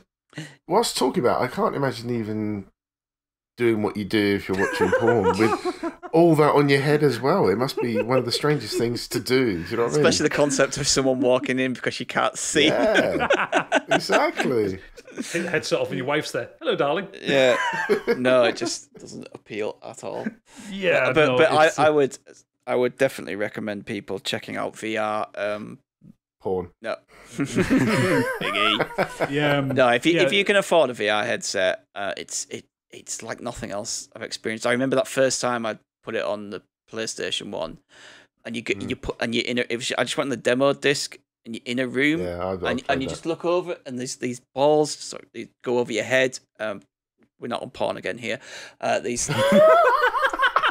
orbs shoot across at you and shoot across your head, and you follow them, and it's weird because when you're playing a game, normally you're on the TV, orbs shoot over your head. Your character you have to turn around with your stick to look behind you. Whereas this, you just spin round, and it's like, it's amazing. Like like the same feeling you got when you went into Half-Life Alex. I was like that. I was looking over the balcony. I was picking things up. I was trying to throw them at people on the street to see if they reacted. And Alex is incredible for the interaction, picking pens up, being able to write on the window and. Stuff like that. There's so much work that's gone into clever. It. It's insane. Yeah, it's Alex is, I think, the first big budget game that's made with VR in mind. It's not the first big budget game with VR, but a lot of times VR is added to a game. Like Resident Evil 7 was a big PSVR seller, but the game wasn't designed with VR in mind. It just happened to be a first-person game that they put VR into. Yeah, you use a controller for that. You don't use the specific hand controllers. Yeah, exactly. And there are some things that it can't account for, like with Resident Evil 7. Like when you go into an in-game cutscene, there's like a cut, especially if the characters are moving you around. Like if one of the characters grabs you and throws you, that's cut out in the VR version because that would make people throw up. That reminds me, the way you were traversing and watching you play Alex, that really to me looked wrong. The way that you had to teleporting. put your feet. Yeah. Yeah. To me, I felt you should be walking, but I think you said, is that still an option, or is it? Yeah, it's an option. I tried both when I first put it on. The thing is, when you're walking smoothly with VR, it can make you feel sick, like because your brain's interpreting you're moving, but it knows your body isn't. And it made me feel sick. So the teleporting is definitely the option for me to move. Okay. But if you want to do it smooth, you can, or at least you can try it. And if it doesn't make you feel sick, then go for it. There was one game I tried called Echo VR, which is it's a 0G sports game in VR. And as soon I went into the trailer, and like literally as soon as it like lets you float forward, I was like, no, I'm gonna be sick. It's like that's not happening. Yeah. Wow. Yeah, but the Oculus Quest is like, it's only a little bit more expensive than a PSVR. It's completely wireless. I would really recommend one. I know there's a load of crap around that you have to sign in with your Facebook account on it, and to be honest, that put me off at first, but then I thought, oh, fuck it, Mark Zuckerberg's got everything on me. I don't really give a shit. I want a new toy to play with. I think it's the genuine next-gen gaming. Like, if we get more people making big games like Alex, designed for VR specifically, it's the future. It's absolutely the future. I adore it. And I still think I've not used the Oculus, but I mean I've played I've used my friend's PSVR, and I think it's still really bulky and it's as comfy as it can be at the moment. But I guess we're still a long way off from playing hours and hours in a game, because I think it's still not quite there. It's still I get that. cumbersome. My kids played with some of it as well. Absolutely loved it. They played that. Did you play any of the demo stuff, Gadget? Just play that little demo with the robot on Oculus. It's free. It's one of the little demo ones. Like I've done that. So that's the kind of the training that you get for it, isn't it? PSVR. No, look at that. For the benefit of the listeners, Stig's just held up his PSVR, and it's just a rat's nest of wires. And to be fair, the original Oculus, which is what Stig's lending, is not too far off that, because you got the big like umbilical cable to the PC, and then you got the base stations as well. The PSVR relies on having a PS camera, whereas with one I've got, it's basically inside out VR. So the headset has the cameras on it, and it just scans your room as you're playing. So you don't need any wires. The only wire that comes with it is a charging cable, which is great. That's incredible, really. when you Yeah, think about it. setting up the sensors was a nightmare. Like I said, when I played Alex, it just thought I was like half my height. So came to doorknobs and they were like in my eye line, and then like say I got shocked in the face because of it. It's like The Warwick Davis edition. Hey, there's Sorry, a pod Warwick title. Davis, if you listen to this, friend of the show. The Warwick Davis edition. But yeah, I would really, really, really talk up getting VR. And like I said, I paid £300 for the Quest 2, and that's an out, given what it is. Beat Saber was 20 quid. Alex was 45 because I missed the sale on it. It's really, really. I'm going to get you on that horror game. I am not playing Phasmophobia with you. Fuck that for a game of laughs. Oh, I haven't seen this. I played maybe about 20 minutes to something like that, half an hour. Yes, and you nearly lost your shit in it. I broke it because there's a part in it where you have to leave a book out for the ghost to write in it. I think that's how you progress the level. And I put the book down and it like fell through the scenery, so it got stuck. But like for the most part of it, I was just wandering around this house with my torch, freaking out at the noises. The ghost kept turning the fucking light switches off on me. Like I'd walk out of a room, I'd just hear click, turn around, the lights all got off again. I was like, and then your little ghost tracker began going beep, beep, beep, beep, beep, beep, beep, beep, beep, beep, beep, beep. And I couldn't see it, and every now and again it'd just be like in your ear, and I was just like, oh my god! Yeah, and while Stig was doing this, he was testing his streaming ability on Discord, and I was sat watching, laughing at him. It was. I really want to do it again, but I watched a friend do it, and I saw the ghost pop up, and he was just like, "God fucking hell!" Like, but yeah, VR, get it. Really, Yes. just get it. Just get it. And to a point, put off getting the next gen of consoles and get VR for a while, because while there aren't any new games out for it, this is the first time I've had a genuinely new experience gaming for a very long time.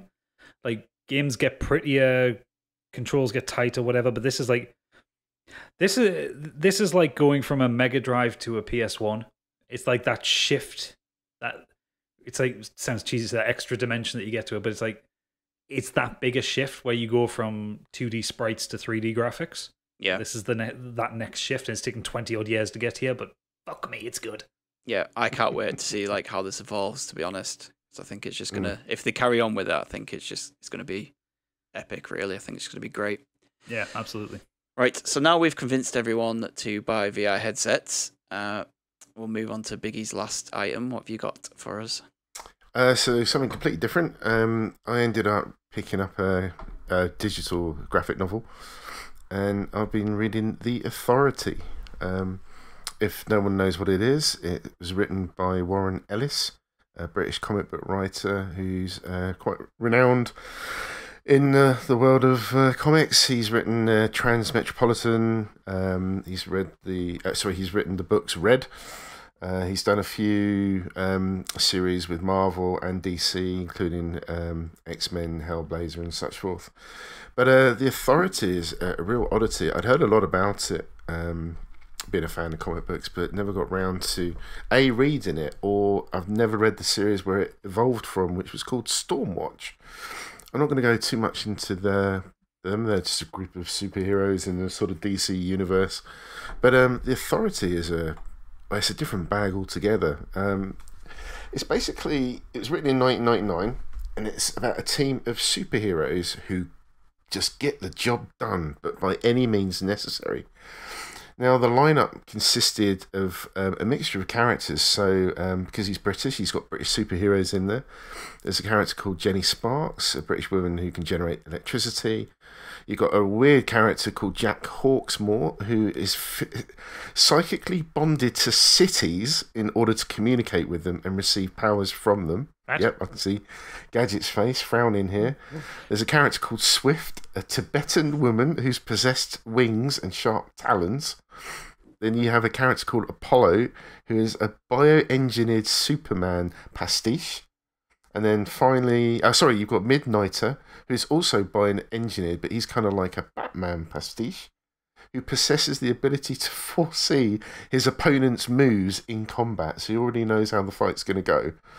Handy. Before he fights them. And then finally, the final two is the Engineer, which is a scientist, and she's replaced her blood with 9 pints of nanotechnology and create solid objects with it.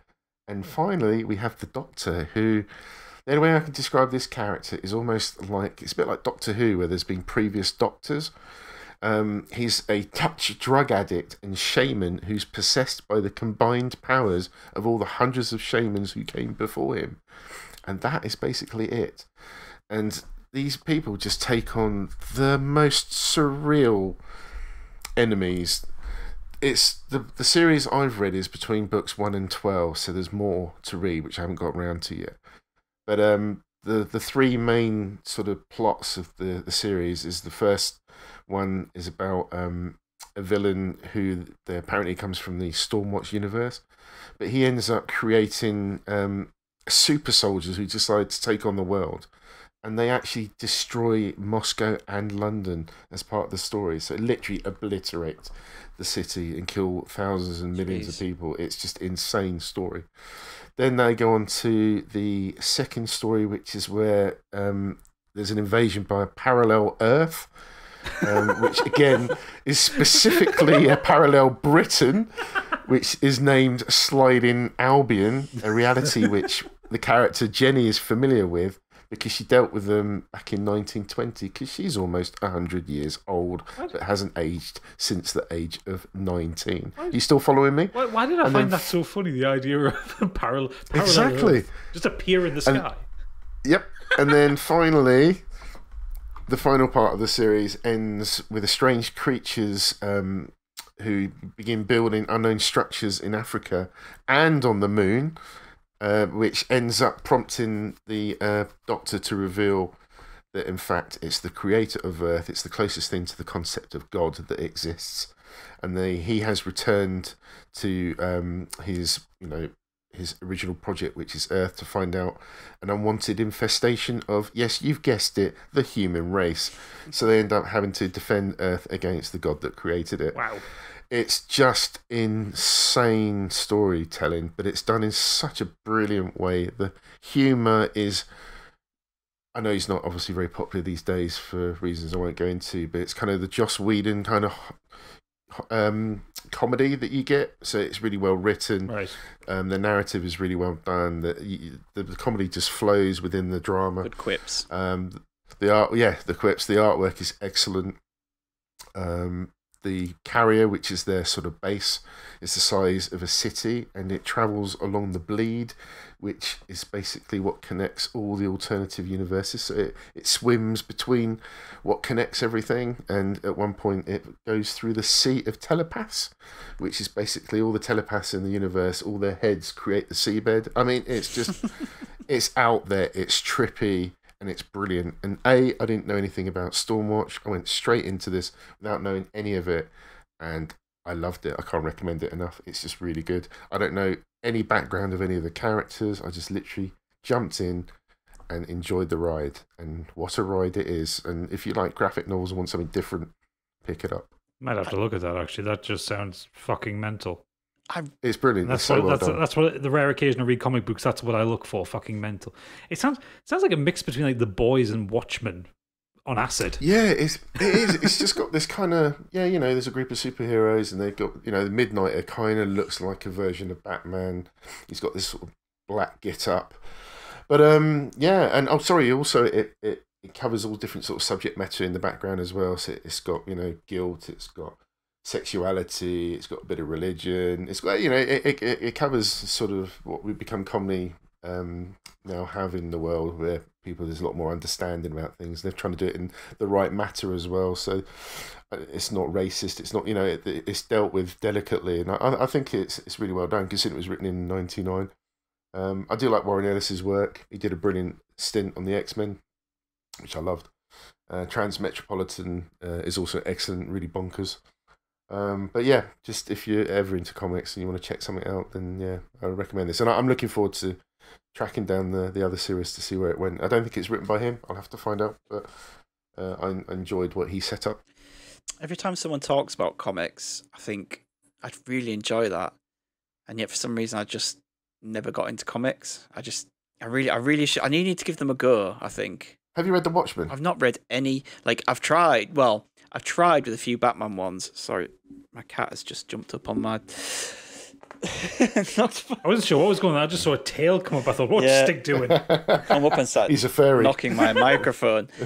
Sorry, go back. I've tried with a couple of Batman ones years and years ago and couldn't get on with them. But I think maybe it's because I was trying to read them off a tablet, and I feel like where a book I'm not too bothered, I'll read on a Kindle. Like a graphic novel, would be better if I read it like physical. Yeah, it works both ways for me. I can read both. I mean, yes, you've got your comics, you've got your Spider-Man, the X-Men, Batman, and all that, and there are some great stories written within those universes, and then there's some really bad ones. But I mean, it is cliched, but The Watchmen, I just cannot recommend that book enough as a really good starting point to really get your teeth into the seriousness of writing in graphic novels, because it sets that world up so good. Alan Moore is just fantastic what he's done, and that changed in a way how graphic novels have evolved. Now we've gone from the superheroes running around in capes and the do-goodies and the baddies and all.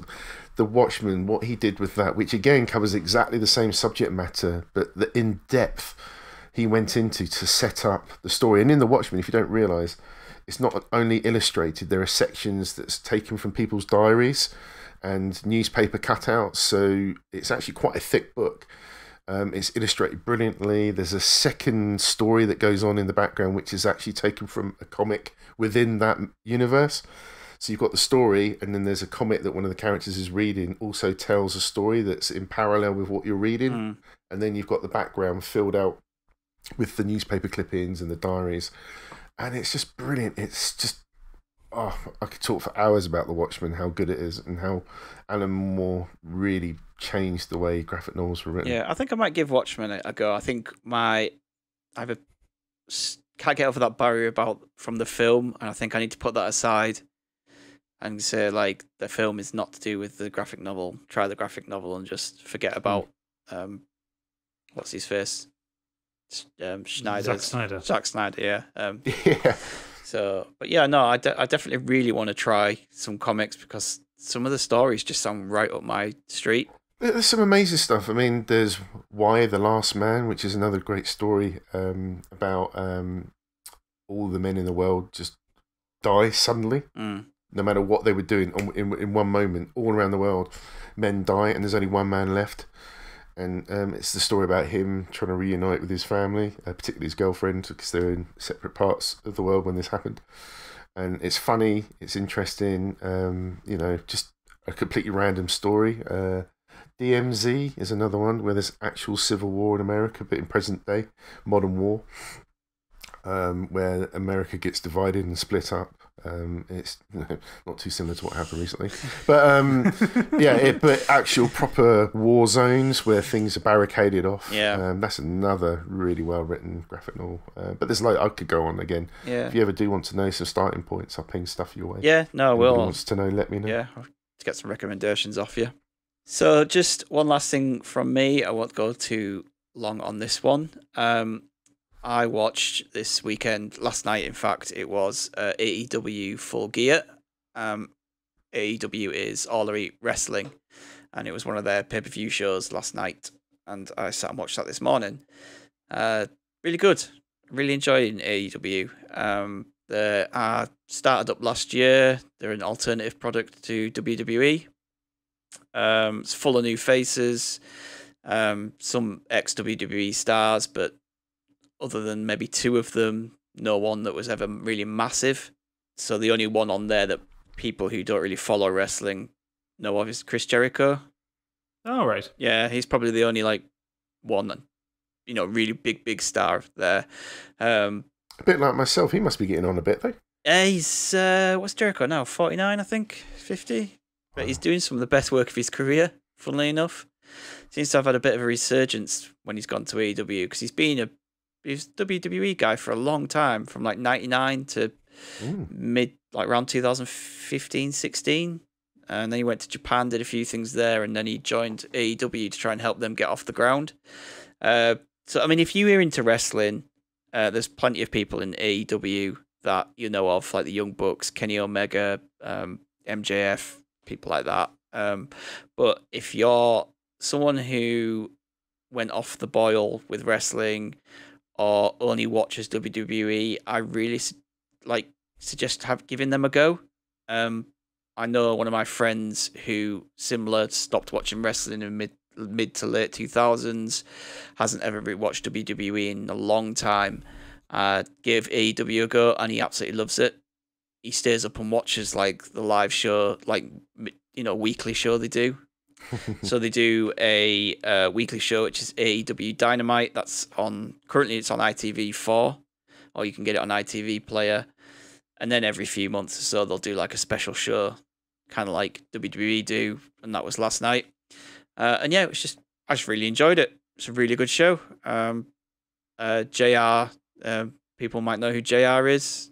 He's on commentary for them as well. So he's kind of moved over. When he left WWE, he was doing a few Japanese shows. So he'd do the English commentary for the Japanese shows, and then AEW's taken him on full time. So, but it's really good wrestling.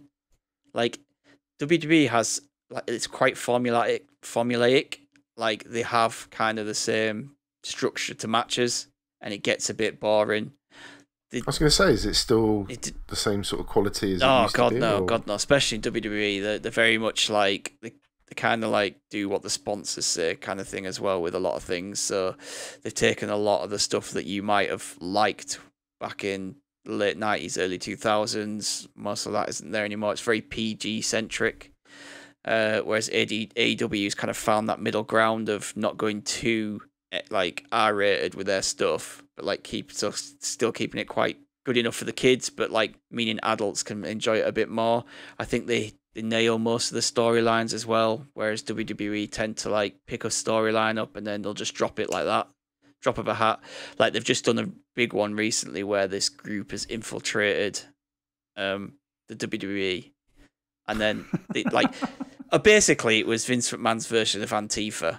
If you look at the way they're dressed, the way that they came in, they're all in black, they're destroying things, and this was happening right at the time of the whole Antifa thing, and then they built him up, and then all of a sudden, literally within like a couple of weeks of them being on the main roster, they just dropped. They're just jobbers again. Where they're are AEW paying their wrestlers properly? Yep.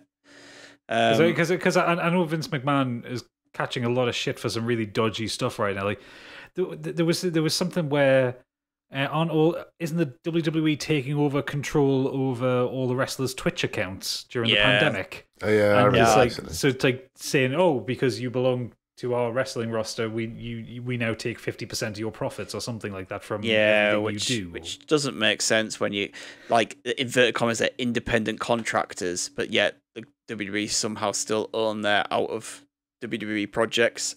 It makes no sense. I don't watch WWE anymore. The only way I follow up on it is I listen to a podcast who do weekly reviews on it, just because I like the guys who do the podcast. And 9 times out of 10, it's just them absolutely ragging on how shit it is. So I just remember at some point when I was into wrestling, I just remember it was almost like every other match there would be somebody else come running in and diving into. Oh yeah. It just got at one point that was quite interesting, but then it just got like every match there was somebody. Yeah, they used to do that quite ridiculous. a lot. It's a good get out clause on how can we finish this match? I don't know. Just send someone out with a steel chair, disqualify, descend into chaos. I mean, stuff back then. I used to love some of the stuff back then, but I'm really impressed with what AEW are doing. And yes, to answer your point, Gadget, they are trying, as far as I'm aware, with the pay gap with the women and the men. So if you are a top female star, you'll be earning as much as the male stars. Well, that's good to hear. Oh wow, did they have that problem as well? I never, paying expenses, paying medical bills, and things like that. Like they're really, because one of the guys who set AEW up with is an ex-WWE employee, right? And so he knows really like what should be going on for these guys. They're doing these, it's a really tough job. Yeah, it's corny and it's over the top and it is, essentially fake the way, the storylines run. But the stuff they're doing hurts. People get seriously injured. It takes years off their lives. And so they should be covered for medical expenses and travel and just things like that, really. So, because I remember reading, I think, was it about China and like the stuff that happened to her after she had to retire from wrestling. And like the awful experience that she had in her life, like trying to find a new career, trying to find a new way of living, dealing with being constantly in pain, I think, and then she had mental health problems on top of that, and tragically she died, and it was just like, that's heartbreaking, because I remember when I was a kid and when I was watching wrestling, like she was one of the biggest stars. She was one of the most recognizable people on it. They aren't very good at looking after people after the fact of when they finish with them. Yeah. It's a shame, really. They aren't. He's not a very nice man, Vince McMahon. Have you seen that documentary that's ended up on Netflix recently, Beyond the Mat? Yes, I've seen that, yeah. Beyond the Mat. And, I remember when that came out. It was really interesting. Yeah, that kind of just shows some of the shit that they put their bodies through. And they've stopped doing some of that stuff now, in all fairness to them. Like, on Beyond the Mat, you see Mick Foley take, like, 7 steel chair shots to the head. Yeah. That could not be good. His kids are in the crowd watching this match, absolutely crying their eyes out. And they've stopped that now. They've just no more steel chair shots to the head. Anytime they do one that looks like that, it's kind of the cover up and stuff, or they do it so they're not actually getting a chair shot to the head. Most of them take it to the back or the stuff like that. Do you remember when Sky started editing that stuff out? So it just made the matches almost unwatchable because they cut everything out. It was insane. Channel 4 was that did that. Oh, yeah, I couldn't remember who did it. When Channel 4 got some of the wrestling, they got the contract to do some of the wrestling, and they were terrible because they used to put like pow and boink signs, like when someone got hit with a steel chair. Like proper old Batman style stuff. And they used to take breaks in the middle of live pay-per-views. I remember once, like, The Rock, like one of the best talkers in the business, comes up to do an interview, and Channel 4 went to a break, and me and my brother were watching it just like, what the fuck? Like, But yeah, not to go on about wrestling loads. I watched AEW Full Gear, their pay-per-view. I really enjoyed it. AEW is really good. Like I said, check them out if you're someone who's dropped off wrestling but still kind of likes to drop in every now and again. Cool. Right. Cheers, guys. I hope that all you listeners are happy with what we've done this week. To be honest, it was a bit of a last minute thing that we had to change around, and we asked some of you as well to throw in some of your feedback on what you've been doing. So we're kind of going to go into what is really the listener Nexus more than the Inquisition this week. Lots of you got in touch with us. It's really good. So we have quite a fair bit to get through. So we're going to go through at a fair clip. Starting off with Ben Monroe, Ben Blaster X. Been watching the new season of The Mandalorian on Disney Plus. Picks up right where the last season ended. More spaghetti western style sci-fi action with buckets of charm and loads of creativity.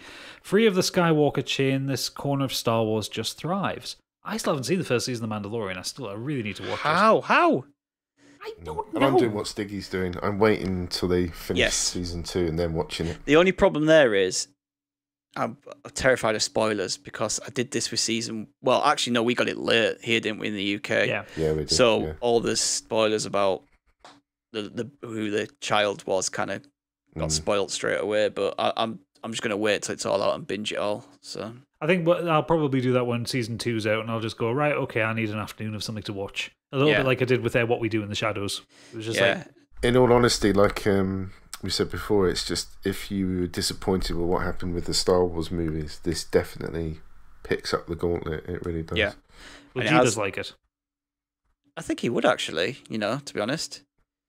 I genuinely think it's free of all the stuff that it doesn't like. And it's kind of got that, like Ben says, spaghetti western style to it in places. It's got a storyline running through it, but also a kind of episode of the week thing as well every now and again. So I'd be interested to see what he thought, if he's seen it or whether he's ever going to give it a go. Okay. Little Lolly 2 Scoops at Little Lolly 21 on Twitter. I've been watching Schitt's Creek and I'm obsessed. A quick 20-minute show full of brilliant humour and flawed characters you will love. It swiftly became one of my fave shows. Also, so quotable. I keep meaning to watch this. It's on my list on Netflix, and it's next for us once we finish Modern Family. You'll be going for a long time on Modern Family. Oh yeah, we're only on season 4. Oh fucking hell! You've got I love that show. 7 more to go. I think it's 11 seasons of it. The Real Rider at Rider_555. He's also been enjoying season 2 of The Mandalorian, and he watched the film Richard Jewell recently, which was very good. Sam Rockwell being absolute class as per. I mean, Sam Rockwell hasn't done a bad thing. He's been in bad films, but he's never been bad in it. I've not seen that. Is Richard Jewell that one about the man who was falsely accused of a terrorist attack or something? Yes, yeah. Yes. Yeah. I heard good things on that. Charlie Ridgewell, Charlie Ridgey on Twitter. I've recently watched His House, a new Netflix original film about 2 asylum seekers who go through the trauma on the way to the UK. Stig, this is sounding rather familiar. And as part of them staying in the UK is to stay inside their new house. The film has genuine emotional depth, and when something strange starts happening in the house, it's genuinely upsetting. It's a psychological thriller horror that is worth your time at only 93 minutes. It covers a lot: how you carry grief with you, how it can resist to stay away, and how starting a new life is not easy. Highly recommended.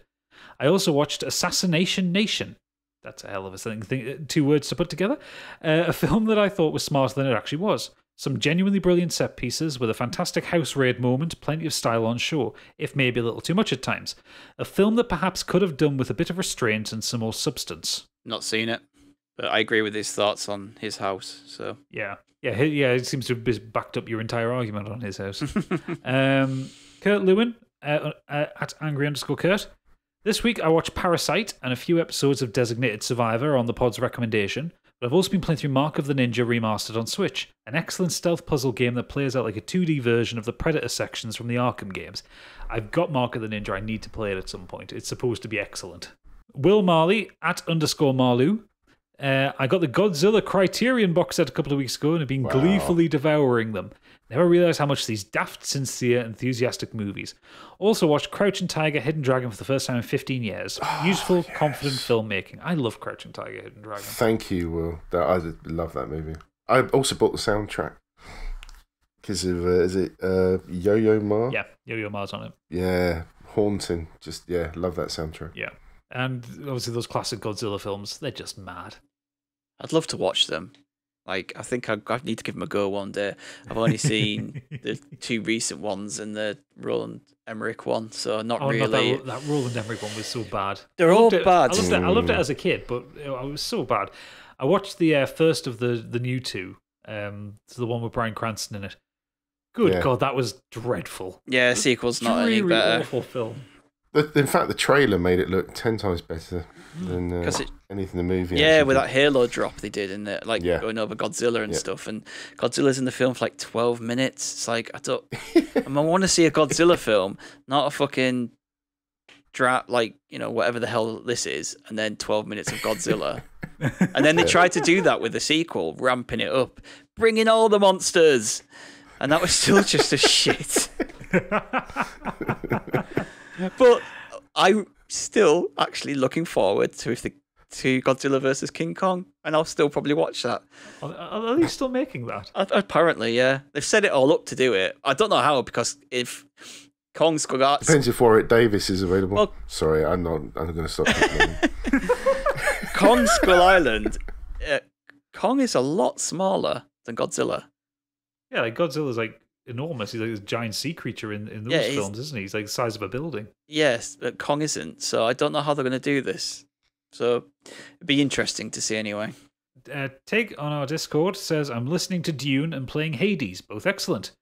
I've also started watching It's Always Sunny in Philadelphia, nearly on season 3. I don't know why, but I expected something more sophisticated.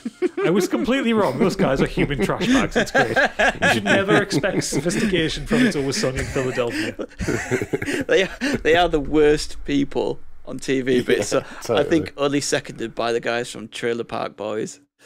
I've been watching that, and they're some pretty horrendous people, but the people on Always Sunny are just, they are the worst. The worst people, but it's hilarious.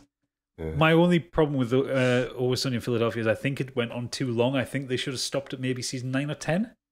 Oh, I don't know. Oh, wow, has it gone on that long? I didn't realise. Some of the new 15 episodes seasons. have been great. Did you watch the season finale of the recent episode? So not the most recent season, but I watched the finale of season 13, which is the one where Mac comes out to his dad. Oh, that one, yeah. That's incredible. That is incredible, and that happened. That episode came out around about the time that I came out to my parents. Yeah, and that was quite an emotional one for me. I will concede that is excellent. Yes. Only about half that season I enjoyed though, but kind of up to season 9 and 10. Oh my god, one of the funniest things I've ever seen, and legitimately because they are dreadful, awful people, and everything that they do, they fail at. Yeah, it's like I know a lot of people compare it to a modern day Seinfeld, and I think it hits the same beats. It's just grosser about it. I've only seen, I think, season 1 going into season 2, so I've got a lot of catching up to do. But I did like what I'd seen so far. There is one episode. I don't want to spoil too much of it, but where they are, they're in quarantine because they think they have like bird flu or something like that. Oh no! And the episode has this wonderful deterioration as they start getting sick, and they're kind of all locked in the bathroom in the bar, and like there's this one point the camera just turns to Dennis, and he looks like a skeleton, like the way he's been made up, and they do I spoil the end of that episode? No. But Danny DeVito in that episode, is next level. You do not see that ending coming, and it's like, holy fucking shit. And I will say the Christmas episode is the best Christmas episode of any TV sitcom that's ever been made. It's a very sunny Christmas. Oh my god, that is so dark and unhinged and really, really disturbing in so many different places, but it's so funny. I get caught watching Brooklyn Nine-Nine, so I think it's kind of the opposite to that, I guess. So. Yeah, like Brooklyn Nine-Nine is Brooklyn Nine-Nine is what you would call an adult comedy, as in it's got jokes for adults in it. Always Sunny in Philadelphia is a sitcom for terrible people. Like, you kind of have to be a terrible person a little bit to enjoy it. But it works. I think that we're all covered. Yeah. But there's stuff that there's so many parodies. There's an episode where they parody Birdman, and the entire episode, about 2/3 of the episode, is one shot set to music.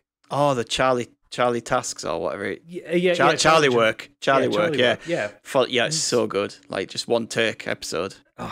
We need to do an episode on It's Always Sunny in Philadelphia, I think, just because there is so much like spoilery stuff I want to talk about or jokes I want to give away, but obviously I can't because Tig's only on season 3 and he hasn't got to the really good shit yet. Yeah, I need to give me an excuse to just rewatch it all as well.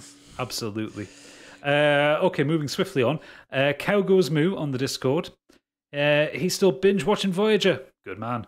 Waiting on a replacement PSU for my PC, so I got stuck into season 5 instead of gaming. I've got Control lined up for when I'm back up and running. I really want to play Control. Yeah, I have that. Tempted to get it on the Xbox. But Voyager's so good. I love Voyager. We've had a couple of people off RLL MUK. Is that how you say it, Stig? Guess so. I just call it Rollmuck. Rollmuck. We've had a couple of people get in touch off Rollmuck. Hello, Rollmuck people. Memories. They're also very wordy ones. These are going to take a while to get through. Memories of Rollmuck has said, picked up Lonely Mountain Downhill and Stories Untold, and the other day I grabbed Hades when it had a price drop. I'm enjoying Lonely Mountain, got all 4 mountains open, and have completed, in inverted commas, 15 of the 16 courses to the beginner level at least. It's a fun game, quite relaxing, and the soundtrack helps make it peaceful. I have found frustration setting in at times as the collision detection is a bit too severe. I had the opposite of that. Did you? Yeah. I didn't like that game at all. I turned that off very quickly. Got very annoyed with how that worked. But I can understand why people feel that way. I quite liked it. Me. I only played like a couple of levels. I was testing out XCloud on my phone, but I thought it was quite nice. Stories Untold, Storied Untold, not Stories Untold. I completed quickly as it's just a short story-driven game with just the 4 chapters. It was half price on Switch, and with the coins I ended up paying £3.50 for it. Don't know if you know, but it's styled around 80s text adventures. You've sold me. The first chapter is definitely the best for me. I managed to throw in some good scares with very little there. The ending wraps it up together, and I was impressed when it all ties up at the end with quite a serious story. Hades is fantastic, we know. I've only had about a dozen or so runs, but starting out really loving the style of the game and its use of the Greek mythology. I still need to finish Hades, but God, I love that game so much. I think I've done 7 or 8 tries, died on the first boss 3 times. I'm going to go back, but I've been spending a lot of my spare time reading. Once you've beaten Megara once, you'll just stop steamrolling through her. Yeah. Like, one of those bosses. Each boss I find is it takes you 4 or 5 goes to get through them. And once you've got it the first time, it's just like, I know how to do this, and you'll just steamroll through them in the future. I nearly beat it, the boss, but just managed to catch me. One of those really annoying things, like where you're doing really well, and all of a sudden one of the little shitty minions catches you, and you're like, fuck's sake, you've just taken like a massive chunk of my life off, but you're an enemy which I can kill in like one blow. It's so annoying. Is that just Switch and PC only? It's not coming to other consoles, is it? I think they're going to port it to something. They'd be stupid not to. TV-wise, I started watching the series 2 of The Mandalorian with my son. I've gone off states the last few years, but I've really enjoyed this show. It's far enough away from the movies to be enjoyable, and the little nods are good. I think you mean Star Wars. He's gone off. Yeah, I was going to say that. Yeah, looking forward to His Dark Material starting tonight. I watched that one with both my son and my daughter. Yes, I am very much looking forward to that. I love His Dark Materials. The books are some of my favourite books. I was really impressed with the BBC adaptation last year. 1,000 times better than the film. So I'm really looking forward to for season 2. Oh, excellent. Well, thank you for that, Memories. We also have from Rollmuck, Nose Jam, who I've also just seen has just followed us on Twitch. Thank you for that, Nose Jam. Hi, gents. I thought I was finished with this generation of console gaming after getting the Platinum Trophy and the excellent Ghosts of Tsushima back in July. There didn't seem to be much on the horizon until the release of the PS5 and Series X. However, with launch games slipping into December and beyond, I found myself losing interest in my favourite hobby. Enter Hades! I'd never heard about the PC release, so for me it came out of nowhere to become my game of the year, surpassing The Last of Us 2. Hades is so good it has made me question what I enjoy in a video game. I absolutely love big-budget AAA open-world extravaganza as much as the next person, but since Hades I've turned to Xbox Game Pass to explore other genres and games that I would have usually overlooked. So, he's gone on a little list here. Firstly, I devoured the brilliant Carrion within a few hours. That's a great game, that one, actually. Then spent a glorious 2 weeks with Hollow Knight. Yes. You Stig will be happy with that. Superland and Night in the Woods are both well worth a play too. This week I also signed up for Disney Plus, mainly for the new series of The Mandalorian, but also checked out Coco, a stunning Pixar movie which I'd somehow missed at the cinema. Not gonna lie, the room was a little dusty at the end. I still need to watch Coco. Coco is really good. Really good. Yeah, it is. Thanks for the recommendation of Flowers for Algernon. I thought I thoroughly enjoyed it. The last line in particular was so perfect it will stay with me for a long time. I'd like to finish by recommending the 4 best books I've read in the last few years. And he has recommended A Scanner Darkly by Philip K. Dick, which is excellent. Dogs of War by Adrian Tchaikovsky, also excellent. In fact, Adrian Tchaikovsky is a brilliant sci-fi author. We Need to Talk About Kevin by Lionel Shriver. And The Curious Instant of the Dog in the Nighttime by Mark Haddon. I love that last one. Curious Instant is such a good book. Don't know any of those. No, I've not read it. I've seen A Scanner Darkly film. That's about it. Yeah. And I really want to watch the We Need to Talk About Kevin film as well. But not read any. Yes. Well, yes. Thank you for that one, Nose Jam. We have Nimrod Hicks. Good lad, emailed in. Hi guys, hope all is well. Here is my recent escapisms. I'm approaching the final fight in Paper Mario the Origami King. What a charming, funny, inventive, varied, and joyous experience it's been. Full of surprises and fun at the turn of every corner or door opened. Even the somewhat malign combat system clicked with me and the whole thing has been a real pleasure. I wholeheartedly recommend this game. You've been enjoying that, Stig, haven't you? Yeah, I really enjoyed it. Yeah, I finished it now, but yeah, I agree. Even like the combat system, which to begin with is a bit like once you get used to it and figure it out, it's just a really fun game. It's got really like fun like writing as well. So yeah, I recommend that game. Excellent. Next is a great show called Speechless. It's a US sitcom based around a great family of 5 where the eldest of the child of 3 teens... Hang on, I'm going to read that again. It's a US sitcom based around a great family of 5 where the eldest of 3 teens has cerebral palsy and is non-verbal, so communicates with a laser pointer and a word board. It doesn't dwell on this. It's just a charming and hilarious show with Minnie Driver playing a fantastic alpha mom and John Ross Bowie as a chilled-out dad. The show was stolen by a standout performance by Mika Fowler, who can speak in real life, but acts with just movement alone. Please check it out. It's a banger. I've never heard of it, to be honest. No. This is the first I'm hearing of it, but I don't know what it's on. Nimrod, let us know what it's on to watch. Yeah. Yeah. And finally, my all-time shout-out is The Detectorists. Written, directed, and starring Mackenzie Crook alongside the sublime Toby Jones. For me, it's one of the greatest things ever committed to the screen. The subtle interplay between the pair can leave me crying or belly laughing with the mere raising of an eyebrow or sideways glance. It's a true masterpiece. Keep up the good work.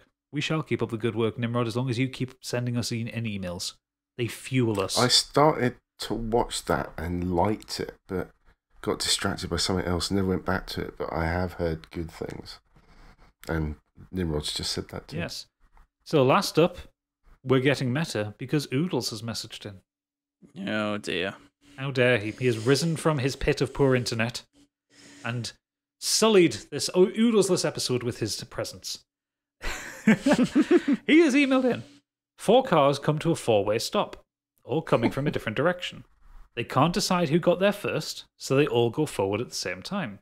They do not crash into each other, but all 4 cars go. How is this possible? Any guesses? No idea. I have, but it doesn't work for one part of that. What you You know those big things that deliver cars? Oh, yeah, car transporters. Yeah, but it says they're coming from different directions. Yeah. Yeah. It's the bit where it says they can't decide who got there first is the only bit where it doesn't work. Cars come.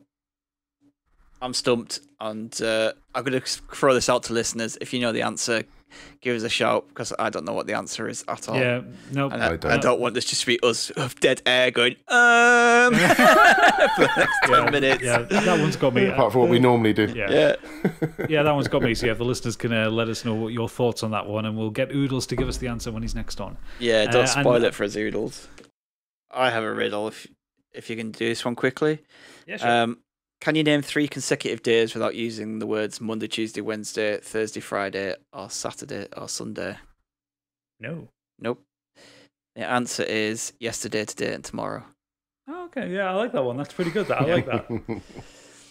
That's the only quick one that I know off the top. So, okay, well, that concludes a rather bumper feedback section. Thank you, everyone, for pulling our asses out the fire with this one and giving us some content for this podcast. Yeah, thank you. yes, muchly appreciated for everyone who got in touch with us there. We hope you've enjoyed this episode of our ramblings on what we've been doing. We might have to come up with some new stuff now because we've used up all of our material.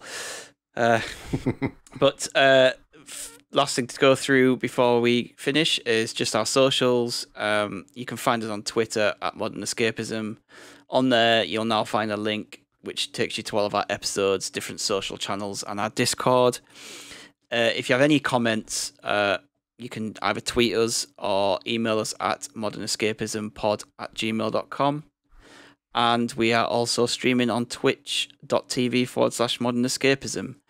And this week, Oodles' internet working provided, he's going to be doing his Alien Isolation streams on Friday. Biggie's going to be back on Mondays with his Dark Souls stream, and Gadget will be carrying on Sekiro on Wednesday nights. And finally, if you have Apple Podcasts, then leave us those 5-star reviews, because we do like those 5-star reviews. They are the best. Yep. Nothing less, just 5 stars. Don't want to see it. So, yeah, thank you very much, everyone, for listening this week. And all that remains is just to say bye to Gadget, Bye.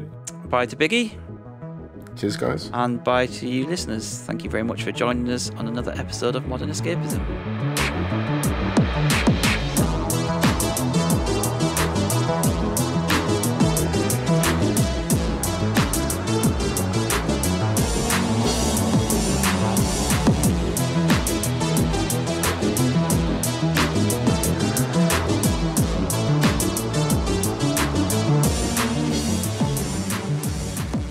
End message. Oh, that's going in at the end of the podcast.